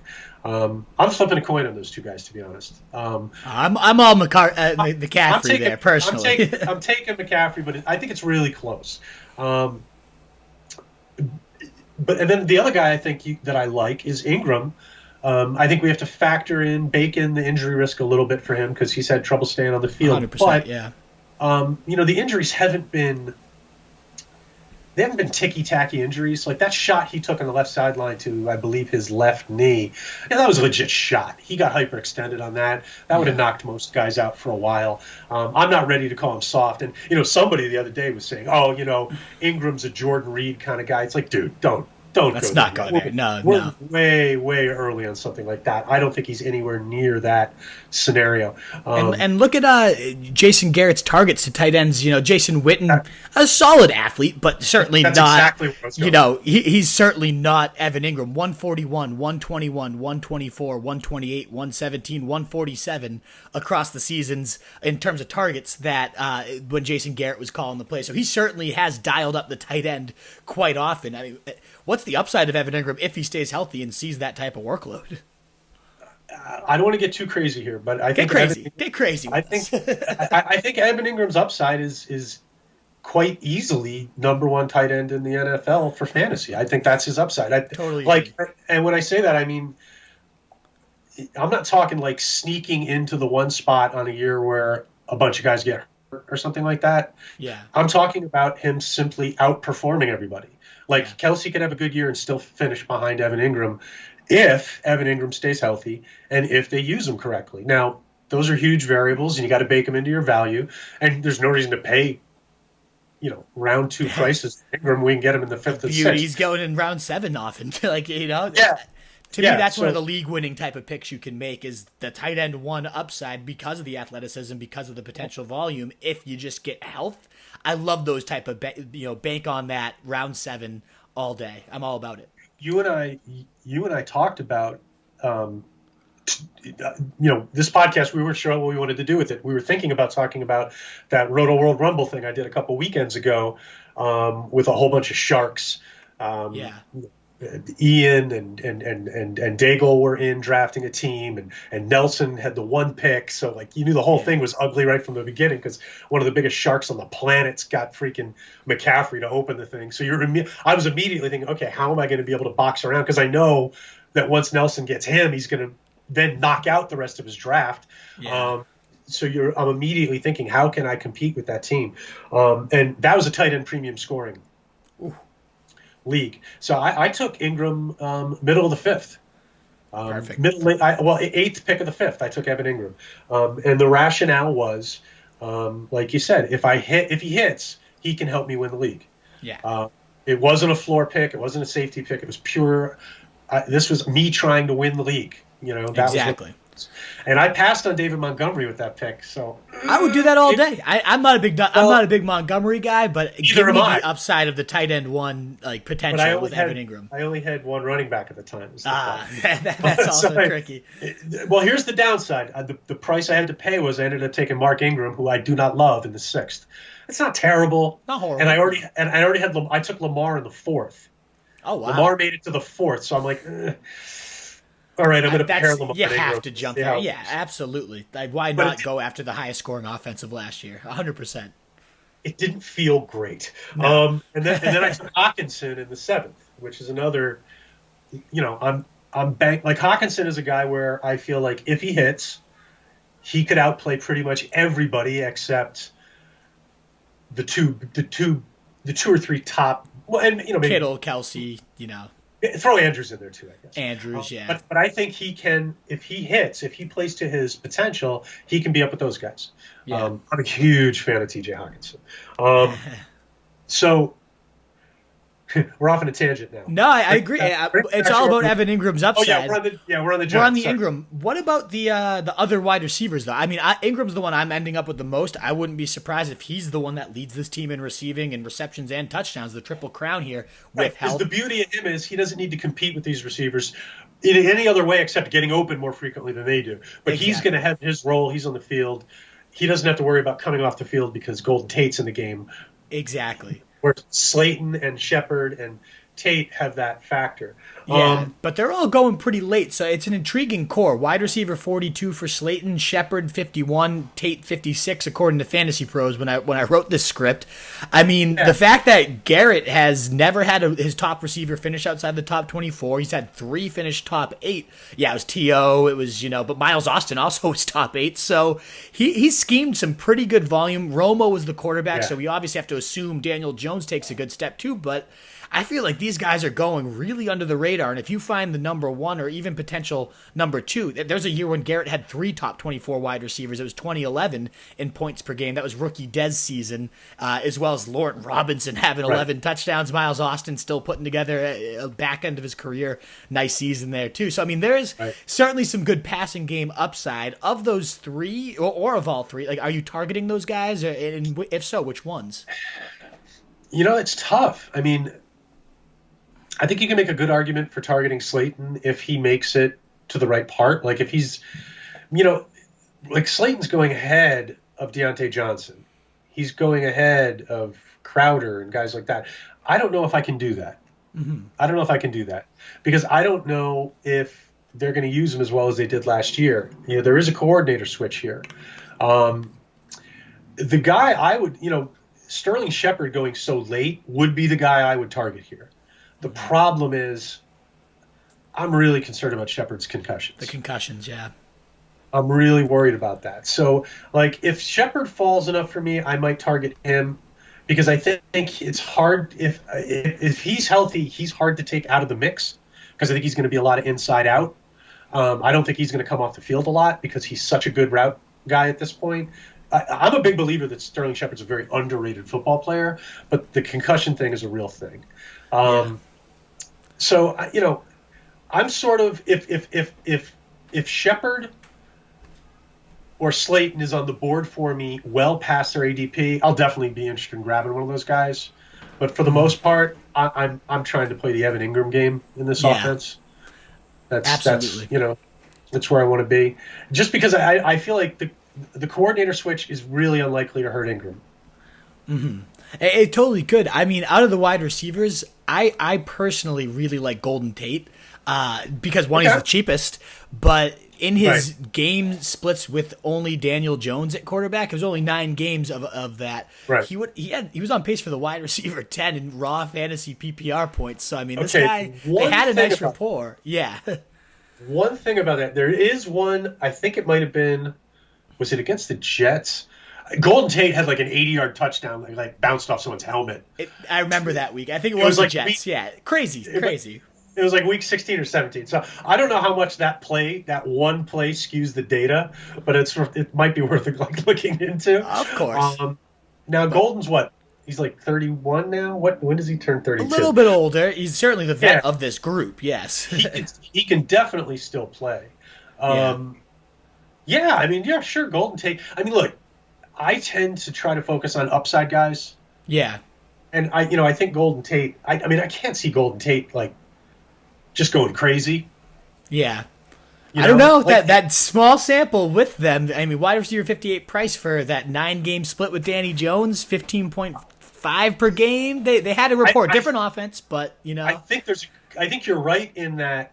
Like, if we were prop betting Golden Tate, will he be better than 58 overall? I think you have a good chance of winning that. Oh yeah. But what are the odds that he becomes a guy I want to play every week?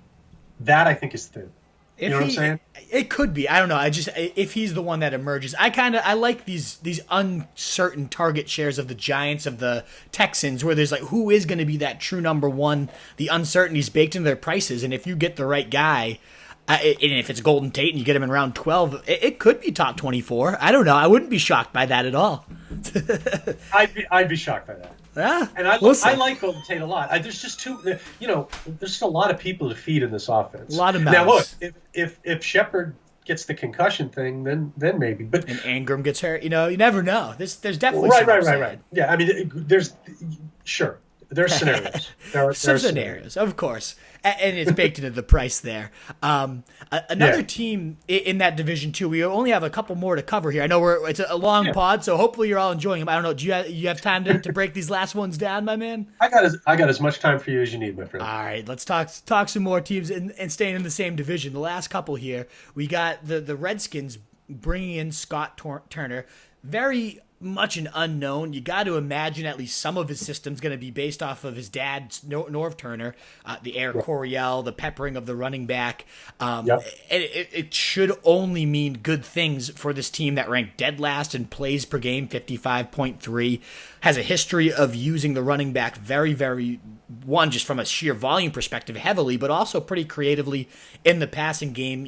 Turner's running backs before McCaffrey had a 32% share of his pass attempts, so that's only grown since having used McCaffrey and having McCaffrey shatter his own record in back-to-back years of receptions. So, I mean, this guy definitely uses his weapons well, especially out of the backfield.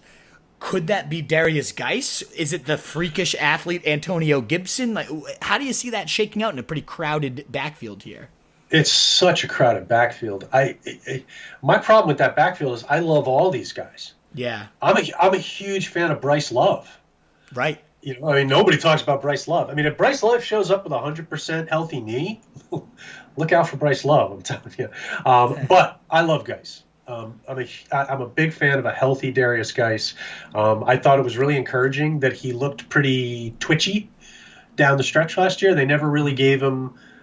Off the top of my head, I can't remember what his biggest touch total was, but I want to say it was. I think 12. Like it wasn't anything crazy. Yeah. I was going to say I don't think he ever hit 15 from memory. Nah, and he did some damage on those 12 though, even the screen game and thing. Yeah. I liked what I saw. I said now I'm curious. I have to know. I mean he was, and snap totals are even lower. It looks like they were using him when he was in there. He never exceeded 10 rushes. Wow. Yeah. So, but he did score 3 times. He did put up 129 on 10 carries against Carolina. Granted, it's Carolina, but still. Where Scott Turner's coming from, though, so he's seen it firsthand. Hey, that's a good point. That's a good point. I just think Geis is a player where, because he's had this tough injury thing to start his career, it seems that people have sort of moved him down in terms of how good he is. Mm-hmm. I think, we haven't really seen the talent that we saw in college yet, except for a little brief snapshot last year. I'm fine for people downgrading him on injury risk. I think you're making a big mistake if you're downgrading him on ability. Yeah.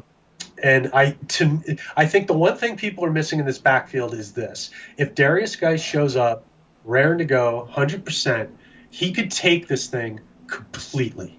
Yeah. He could take everything. Like AP could be a couple touches a week.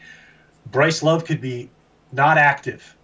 Peyton could be Peyton Barber could be a complete afterthought. The rookie could be nothing but a rookie. Like, it could be the freaking Geist show. I think people are discounting that scenario. Now, I'm not saying it's going to happen. It might be just a 20-30% scenario, but let's just look at it this way.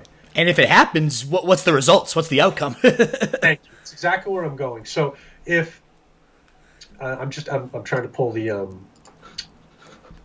ADP back up. Now, I think if I'll get you for that. Yeah. So he's going like, I want to say 80s right now, like round 7, round 8 is the last I saw, I believe. I've got him as RB 32, pick 74. Yeah. Okay. Now, I'm loving him there. Okay. Yeah. The other backs in that area, Keyshawn Vaughn. I mean, if you take Keyshawn Vaughn over Darius Geis, I don't even know what to say to you. I really don't. I don't even know what to say. Kerryon Johnson. Marlon Mack. Yeah. Sony Michel, J.K. Dobbins. I mean, Dobbins intrigues me there, but that's the only name that I've even and he's behind Ingram to start at least. So redraft wise, that's the thing. And how many passes could he possibly catch? Right. No, I mean, now I'm seeing James Conner at overall 44, RB 27, which is RB 28, which is a joke. Like, I don't even know how that's possible. Yeah, James Conner's a steal. Yeah. That's nuts. I don't even trust those numbers. Like, people taking Mark Ingram over James Conner. What are you doing? Taking Devin Singletary over James Conner. I'm all in agreement. I think he's my running back 15. I'm pretty sure is James Conner. Yeah, it's like a lot of people smoking crack here. James Conner's got to go way. I mean, I've got him in I've got him right there with Melvin. Yeah, absolutely. If I miss Melvin, that's my third running back target for sure. Yeah. So, but back to Geis. You're getting lost in the ADP over here. Right? What do we got with Geis? The Geis is that player where, first of all, if I'm taking him as RB 32, what's really the risk? If I miss, I miss. I can overcome that if I do miss. Yeah. But he's got the ability to play. He could be the RB 15. Yeah. I mean, it's possible. He's that good. So, right. And what were his injuries? Let's go through this. I mean, he tore the ACL, right? Like his rookie year in the preseason. That's a significant thing. But if this year happens, he's going to be 2 full years removed from the ACL. Yep. The other injury, I want to say, was just an MCL tweak. I'm going from memory here, so I don't want to be wrong. So let's. Right. I'll look it up while you let it rip. Yeah. Look up the more recent injury. I want to say it was like a mid-level MCL, which should no longer be a factor. Yes. So my take on Geis is that he should be fully healthy this year. There's no reason he should not be fully healthy. So the thing we need to worry about is re-injury. Yeah.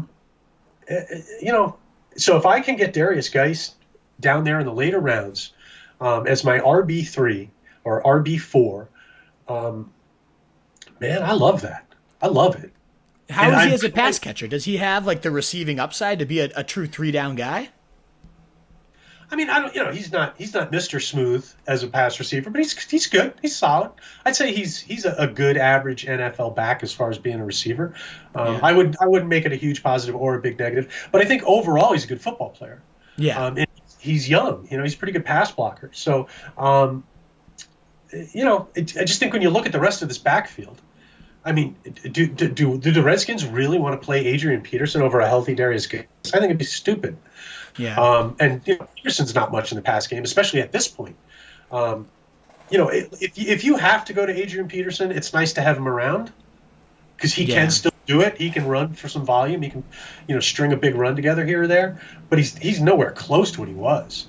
Right. He's no longer he's a 1-cut running back now. Now he's not a 2-cut back. He's not stringing cuts together. Right. So to me, if Geis shows up and is playing healthy 100%, Washington's going to be like, hey, let's get the fan base excited. We got a young future potential guy here. Let's get behind this guy. Yeah. Start using him as a volume weapon. Get the game opened up for our quarterback. So I'm big on Geis because if he hits, he can hit real big. because he's a lot better than everybody else they got. The one other guy whose talent I like equivalent to his, for me, is Bryce Love. And Bryce Love has an ACL that's more recent, and he had some trouble with knee stiffness in that. I don't know where Bryce Love is on the curve to, getting back, or if he'll ever get back. And no, bring it. I know where you're about to go.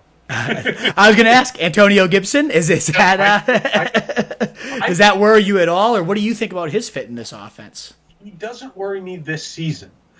He worries me long term because he's got a lot of talent, a lot of strength, and a lot of size and speed, and he can break tackles, and he's a really fun, exciting player. But he's not a complete player at any particular place on the field. Mm-hmm. So to me, he's a long-term threat to somebody on that team. It could be as like an H-back or a slot, or he could be a long-term runner. But, I saw plenty of disconnect in his game. Like, I love him as a future guy. I thought he was a fun dice roll in rookie drafts. And, coming in and taking Geis's job, if Geis is raring to go, I don't see it. Yeah. If Geis gets hurt, though, could he be a potential 3-down guy, or is that going to be more of an AP and then a gadget guy still comes in? I think that's a long putt for him as a rookie, particularly on this particular rookie season, because again, it's for a guy to come in, for a guy like him, for anybody who needs to learn. I think this is a tough year. Like this would have been a tough year for Julian Edelman to come into the NFL. A guy who's like in the middle of a position switch, or a guy like Braxton Miller, who never made it. But, a guy like Hines Ward, we can go way back, a guy who was transitioning as a rookie. This is a tough year for those kinds of guys. Brad Smith, remember him? A guy who used to be on the Jets, was moving from quarterback to slot, whatever. So this is a tough year to be a guy like that. Doesn't mean they're not going to have good careers. It's just they're going to be a little bit of a longer curve. Yeah, that makes total sense. And a guy who many expected to have a longer curve and just blew up last year, Terry McLaurin. And this offense, the Scott Turner, the Air Coryell, they love to go deep. Vincent Jackson to Josh Gordon. Scott Turner was actually the wide receiver coach in that 2013 for the Browns when Gordon led the league in receiving in only 14 games. So, I mean, he knows the position. DJ Moore had a great year last year. So they fed their top guy plenty. Is McLaurin ready to be that true alpha? Is he going to be the number one and lock it in? I love Terry McLaurin. I was trading up for Terry McLaurin in drafts last year. So I love him. He could have been even better than he was last year if who the hell was it? Keenum and then Haskins. Yeah. I mean, Keenum was actually. I mean, Haskins didn't play very well, but Keenum missed so many deep shots. Yeah. To wide open McLaurin. I mean, McLaurin easily could have had another 3 touchdowns and another 250 yards if they had just put the ball anywhere. So I love McLaurin in general. I think he's still underrated, even after the rookie bust out. And I think if we can sort of assume that Scott Turner is going to continue to emulate the Turner tradition. Yeah. If we can count on a sort of Malcolm Brown route tree, if you will, or a Vincent Jackson kind of route tree, if they can use him as a big downfield weapon, and Haskins absolutely has the skill set to make that work. If they can get Haskins to dial it up a little bit better. I love the Turner. It's funny. I didn't like it when they brought the Turners in for Cam. I love the Turners for this situation. So I like it a lot. I gave you a lot of ifs and ifs and ifs. What's the result? If it all comes together, what do we get? Well, the ifs are they do have to get the rookie quarterback a little bit better. Haskins has to be more comfortable. He needs to be more under control. He has to, when Haskins is out there and not thinking and letting it rip, he can make throws. Yeah. So they need to get him to that place. As long as that happens, I really like it. And I really like the idea of McLaurin being in that old scheme that we saw for so long in San Diego. Yeah. Oh, man, he could light that thing up. He could really light that thing up. It wouldn't shock. I mean, Josh Gordon was obviously special too, but man, like if he's used that way, the way the Turners used him that one year in Cleveland while they were there too, could be great results. But the big if is Haskins. All the reports so far very positive on him, that he's cut down his body fat, he's taking it all so seriously. He's out throwing every day. So hopefully, if he takes that step, McLaurin already got it done with garbage quarterback play. what could he do with something competent, with a play call that's sending him deep all the time? And this being a team that's in a division with other teams that can score points, there could be plenty of games this year where Washington they just got to throw, you know? Absolutely. Like this season could play out really well for McLaurin in terms of game scripts. And I think the one thing I think people underestimate with McLaurin is just his play strength. Yeah. I know he's really fast, and I think people see him as a deep threat, and he got off the line of scrimmage better than a lot of people anticipated, including me, by the way. But I think people don't realize how strong he is. He's a really strong player, and he's stronger than the quarterback's covering, and he surprises people with his strength. And I'll be blown away if he backslides, if he regresses. It'll really surprise me. Yeah. And the last offense we have on the list here is the Jaguars, which is nobody's imagination of a great time there. The Jaguars is pretty damn hideous. They've been hideous for quite some time. But Jay Gruden, mediocre coaching results so far in terms of offenses. He's kind of always been middle of the pack, but he has generated some really good success at the quarterback position. I mean, quarterback 17 in Andy Dalton's rookie year, quarterback 12 the next year, quarterback 3 the next year for Andy Dalton, and then he goes over to Washington and we see QB8, QB5, QB6 all over 20 points per game for Kirk Cousins over there. So ultimately, we've definitely seen some good production. He makes it kind of easy in that West Coast offense, a lot of quick ins and outs that get the ball in the receivers' hands, lets them do their things. So to me, that at minimum is the best type of play caller we've seen in Jacksonville for a while. Could that fit Minshew and what he does? And is there any hope for, DJ Chark had a great blow up last year. If could those two get their games elevated under Gruden? What do you kind of see here coming in? I like everything you said. I agree with it. And I think Gruden's a really good fit for Minshew. I think there's nothing Andy Dalton can do that Gardner Minshew can't do. I think clearly the quarterback and the play caller and the schemer will fit fine. I don't think there's a problem there. Shark's great. I think definitely I'm fine targeting DJ Shark for upside. But I think I think we want to be careful not to discredit the other 3 receivers. D.D. Westbrook's a good player. Chris Conley's a good player. Laviska Shenault is going to be a lot of fun. And these guys fit together pretty well. I think, if the offensive line can hold up a little bit, I think this offense could be a lot of fun to watch. I think Gruden and Minshew is exceedingly smart. He will run the offense the way Gruden wants it run. And these receivers are good after the catch. And, Westbrook gets open really well. I think this offense works. I also like their young tight end out of what is it, San Diego State? Is he out of San Diego State? I think he's out of San Diego State. What's his freaking name? The kid they drafted last year. I forget. I know they brought in Eifert in the offseason. I'm trying to remember who they drafted last year. I like the kid. Now I'm spacing on his name. I'm so overtired. I didn't get sleep last night. But we're just gonna have to go to the sophomore tight end. We'll find it. No. You know what? I'm just gonna go to my dynasty rosters because I drafted this kid everywhere. Yeah. As you're looking at that too, I mean, I love all the talent there. To me, Shark, we have that AJ Green type of measurables in terms of the size, the speed. Josh Oliver. There you go. Yep. Shark, I think, is getting pretty overlooked. 6'3", 4'3", 440, absolute blazer. Wide receiver 17 last year, but before he got hurt with that ankle injury, only 7 receivers had more fantasy points than him. He was the wide receiver 5 through week 11 till all the quarterback kind of stuff started going on. So this guy already was dominating. Now they're talking about moving him to the slot more. If Minshew does, as you said, fit this scheme as perfectly as I expect to as well, especially for Chark, I think it could be an intriguing passing attack. Is that going to help you get back on Leonard Fournette and his positive regression, or are you just like, Leonard? I'm not on Leonard. I don't want Leonard. But what's your thoughts on him, rebounding within a better offense? Well, I definitely think things are better set up for him in terms of running the ball. I think this offense will function better, but obviously the targets for Fournette are in jeopardy because you've got better pass catchers now. They brought in little scat guy, little CT. Chris Thompson. Oh, yeah. So for as long as Chris Thompson is healthy, that's a big problem for Fournette. He's going to lose a lot of targets. So right there, you got a problem. I also just don't. I'm just not a big Fournette fan. I don't trust the guy. Yeah. But look, at some point, if he's there in the third round and running back is a position of need for you, you may have to hold your nose, bite the bullet, and take Fournette.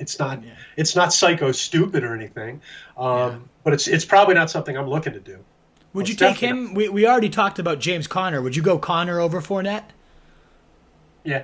Yeah, I would too. I have Conner higher in my rankings as well. So at that point, I'm going to, There's some high-end sharks who tell us we're wrong, so I don't want to sit there and act like it's a no-brainer. But yeah, I would. Absolutely. Is there any other Is there any other Jags notes you want to go through? I mean, it's not the most exciting offense, so that's probably the one we need to spend the least time on.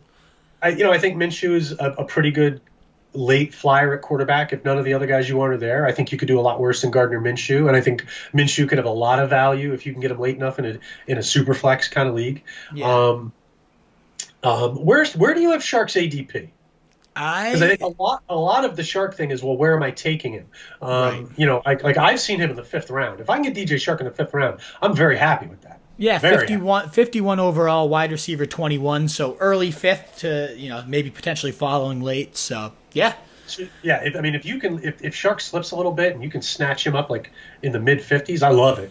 And if you're sort of leaning in and taking him in the 4th round, I don't have a problem with it at all. Yeah, it just depends who else is there. I mean, if AJ Brown or even Bobby Woods for me, there's so many. Terry McLaurin, as we just talked about, it's tricky sifting through that because any one of them could explode, including Shark. Yeah. I mean, the only issue I would see with Shark, and this is really reaching, would be if Chenault hits and Chenault hitting pushes Shark's route tree down the field. He could become a little bit more of a hit or miss guy.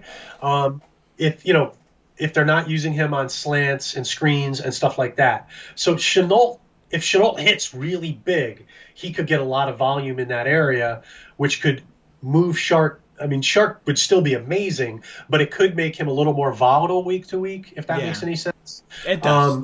I still think he would, even in that scenario, I think he will be very good, but he could be a little bit more of a, 25 one week, 7 the next kind of guy. Yeah. He could move into like the way Tyreek Hill was last year. Again, there's nothing wrong with that, but but I think Shark has the ability in some scenarios to become a volume weapon if things break right for him. So, the other 3 receivers are going to be a factor there. And people forget, Chris Conley's a pretty good athlete. Freak athlete. He had some good weeks last week. The one thing about this offense, don't forget, people have basically decided Westbrook's a dog. I'd be careful with that. You never know when he could get hot again. And none of these guys are bad. They're all pretty good. That's the one thing I would just, don't forget about that. But I like this offense. And where do you look at this offense within their division? I like the Texans obviously a lot more. I think the Colts, if Rivers still has any gas, will be legitimate, especially in the run game. They'll be, in terms of total points, maybe not, but they're gonna be able to pound that rock with Taylor and Mack for sure. Right. Here's where I'm going with that. Yeah. Sorry, but finish your thought. I'm sorry. No. Go. What's your? Yeah. Keep going. Well, I'm just wondering, when I look at this division, I see some teams that don't play the way I want them to play. Yeah. So what I mean is the Jaguars going to get stuck in some ugly games with the Titans? Are they going to get stuck in some ugly games with the Colts? Slugfests, right? Yeah. Right. The other 3 coaches in this bleeding division the clock are very willing to play ugly football. So Absolutely. that could hurt us a little bit. Now, factoring in that, one of the Colts games is Week 17, so that helps. Yeah. So you're only going to have one Colt game that matters. They do get the Ravens Week 15, the Bears Week 16, Titans Week 14, Vikings Week 13, Steelers on Week 11. So their closing schedule is pretty awful. Yeah. That could playoff be time is not something you. Yeah, exactly. Could get ugly for them. So now they do have the Bengals, Miami, Detroit. They've got some decent matchups early. I could see the Jaguars being a team draft Shark and if he gets really hot, maybe try Sell to make a high. big trade with him. Yeah. Trade with him before they get into that second half of the season, something like that. Even some of the teams we didn't mention. I mean, like they've got the Chargers on their schedule too. Chargers defense could end up being pretty good. Oh yeah, they got some talent. So and they got the Browns on their schedule. I mean, it's possible the Browns defense could take a turn to being nasty. Yeah, it's tough to say. So I could see the Jaguars being a team to have some fun with early, and then maybe if they're hot, sell high. But yeah, like I'm not saying trade Shark at a loss. I'm like, maybe move Shark to see if you can get a receiver who's performing at an even higher level, that kind of thing. Yeah, absolutely. Well, that wraps up all the new offenses. Thanks so much, Pete, for all the insight you bring to that, all the player fits into these new schemes that we're breaking down. You got time to run quickly through the No Huddle offense with me, the quick gut reactions? Of course, man. Of course. All righty. Let's Sorry do it. if I've been long-winded. No, man, it's all a huge good. coffee. It's all fantastic insight. If it was long-winded and I didn't want it, I'd cut you off and try to keep it moving. But I could sit and talk ball with you all day. Yeah, well, if we need to trim it down, we will. But ultimately, it's all, in my opinion, I love it all. Digging in as deep as we do, it was fantastic insight. But this part of the segment is meant if you got anyone you want to dig into, you're welcome to. But it's supposed to be more quick hit gut reactions. You hear what I say and just who comes to mind. All right. Yeah. I already know your answer to number one, so I'm going to switch this one up real quick for you. After McCaffrey, Saquon, and Zeke, who are you going to go at number 4? Interesting question. Let me think here. I'm actually going to pull up ADP just so I don't do something stupid and forget. Might help there, yeah. I'm probably going to take Kamara. I think I'm probably going to go Kamara. There you go. Next, Dalvin Cook, or round 2 running back, who's top 5 in 2021 will be. So a guy I can draft in the second round. I'm probably going to go with Kenyon Drake. Love that one. I think and look, I'm just to be fully honest here. I'm looking at his ADP and it's giving me, Miles Sanders and Kenyon Drake at 24 and 21. Most of the drafts I've been in, Sanders is going in the first round. Yeah. So I'm not, if you've got Sanders in the second round, I think he could also be in that group, very much so. So Sanders and Kenyon Drake, but since Kenyon Drake's going after him on this ADP, I'll go with Drake. The next I would take Drake at the turn. Oh, yeah. I have him, I think, at 8 overall, so I'm fully aboard on that. I love Kenyon Drake. The next Chris Godwin, or round 4 to 5 wide receiver who kind of explodes into the elite, will be. Oh, my gosh. There's so many guys you could do here, right? So who's the gut say? Who comes to mind right away? I'm going to go with, so we're talking about 5th round. 4th, 5th, yeah. That range. This is a middle round receiver. I'm just trying to. There's so many guys. You know what? Let's go with. There's one guy here I'm looking at. Where's he even going? Okay, on this thing, DK is actually going 40 overall, so he wouldn't even make it to the 5th round. So I can't say DK Metcalf. You could say DK. That's plausible if that's your guy. I'm gonna go with McLaurin. I'm gonna go with McLaurin. Yeah. 2020's Mark Andrews, or breakout tight end, is gonna be. Well, Ingram wouldn't qualify because he's going too high, right? Yeah, it'd probably be a little too high there. I would say it's either going to be Hawkinson, and if it's not Hawkinson, I know some people are going to cringe and say this is gross, but Hayden Hurst. I love it. Fantastic call. Most hated NFL player for fantasy-specific reasons is... Ooh. Oh, man. I hate saying that I hate people. Who's burned you sometime, though, in fantasy that you're just I hate that guy, whether he busted or he destroyed you. Either way. Sammy Watkins. If there was he's crushed my soul. Oh, yeah. If there was somehow another Lamar Jackson or Pat Mahomes, it would be. How far down the line do we have to go here? You could, whoever comes to mind. Kyler. Which early rounder, first or second, is going to bust the hardest? I'm sorry, say it again. Which early rounder? I was in my mind. I was too busy. I was too busy going. Should I have said Josh Allen instead of Kai? Sorry, I like that call too. No, throw him out there. I'm going to be talking with Silva tonight. Actually, he has Josh Allen at QB4 above Kyler Murray at QB7. So that's going to be one I'm going to ask him about. I think it's really intriguing. So Josh Allen haters, man, where did they go? I don't know. You remember some of the propaganda on him? Yeah, absolutely. I had some analytics guys going, he can't make it. It's impossible. It's like, all right. He's a special player. Which early rounder, first or second, is going to bust the hardest this year? Ooh, okay.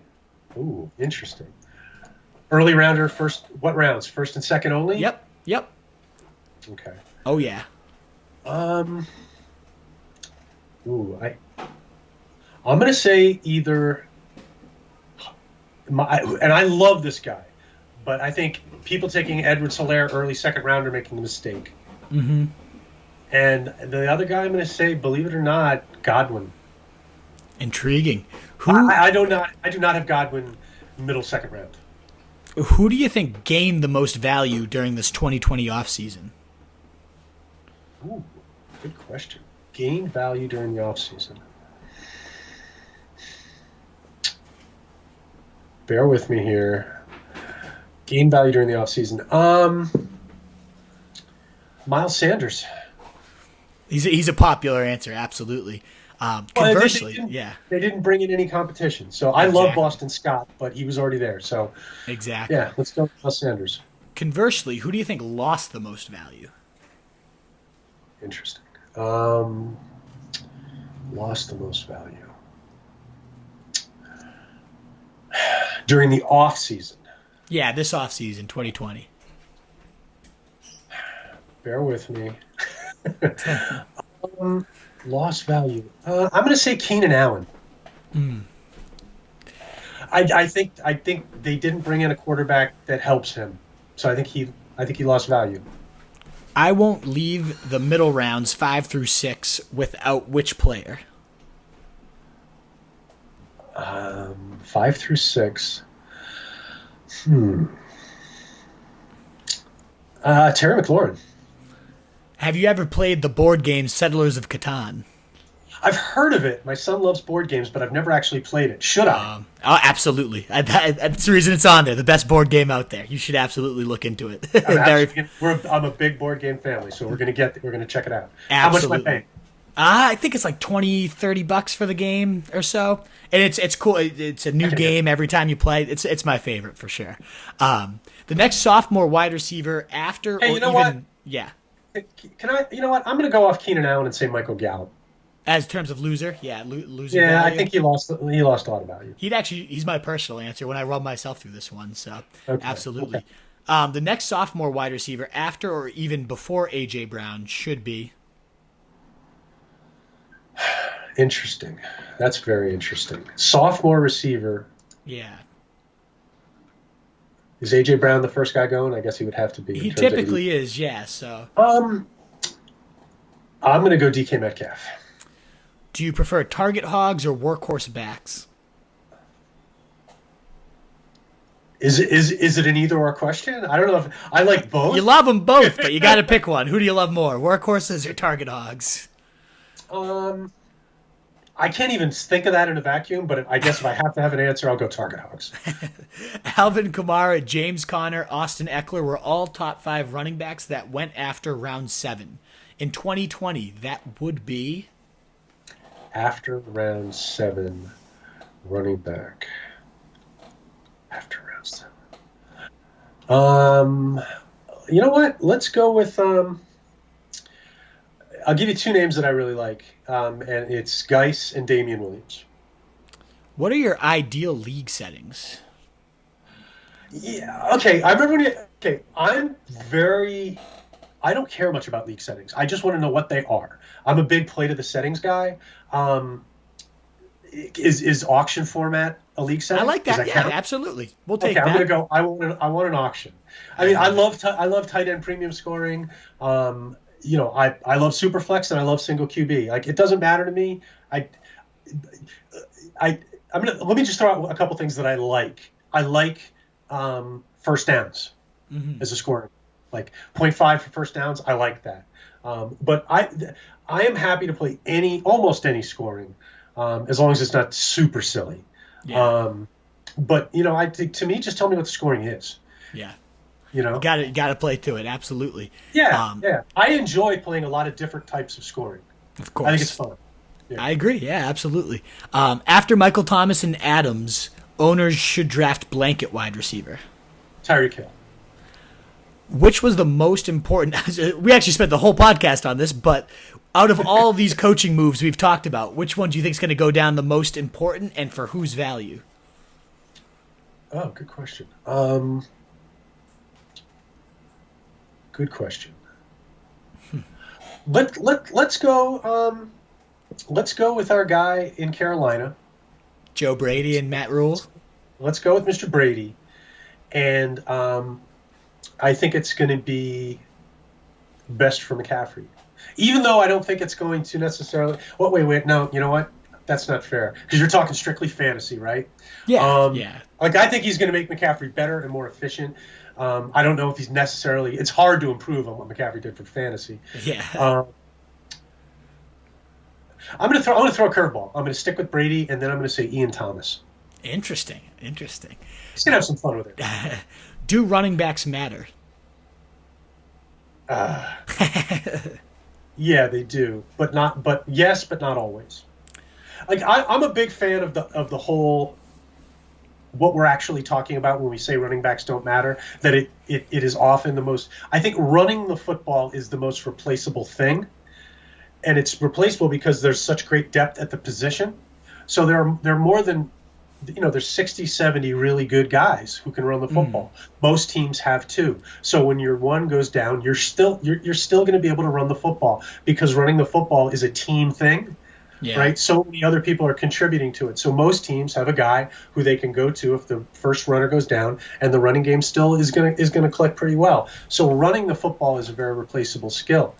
But having said that, try replacing Saquon Barkley. Good luck with that. Right. Especially if you're using his full skill set. Try replacing Alvin Kamara and not losing anything as a team within that paradigm. I think it's pretty tough to do. If you're using Christian McCaffrey's full skill set, there's nobody on the planet who can replace that. Right. If Zeke Elliott, I don't want to see this because I've got so many shares, but if Zeke Elliott goes down, it's going to have a huge impact on Dallas. They will still be able to run the football, but Pollard's not going to do all these little things that Zeke Elliott does. And you're going to lose the power running game a little bit. So it's going to change the way defenses can attack you. I think running backs really do matter when they matter, if that makes any sense. It does. But I think the one thing that gets lost is when running backs are doing things that are outside of the cookie cutter. I think inside the running back cookie cutter, it's a very replaceable thing.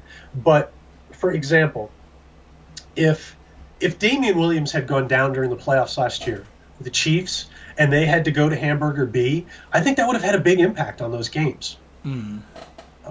So, I think you have to look at it on a case-by-case basis. And on a case-by-case basis, running backs can really matter. Deal. The rapid fire isn't your strength there, Pete. I know. I love it. I'm kidding. I'm just messing with you. That's one of those, I'm so tired of that debate because it's one of those things where nobody defines the discussion the same way. Yeah. So we're talking past each other. I think most of the stuff the analytics crowd has brought up on the topic of running backs is valid. Yeah, absolutely. But I think running backs matter.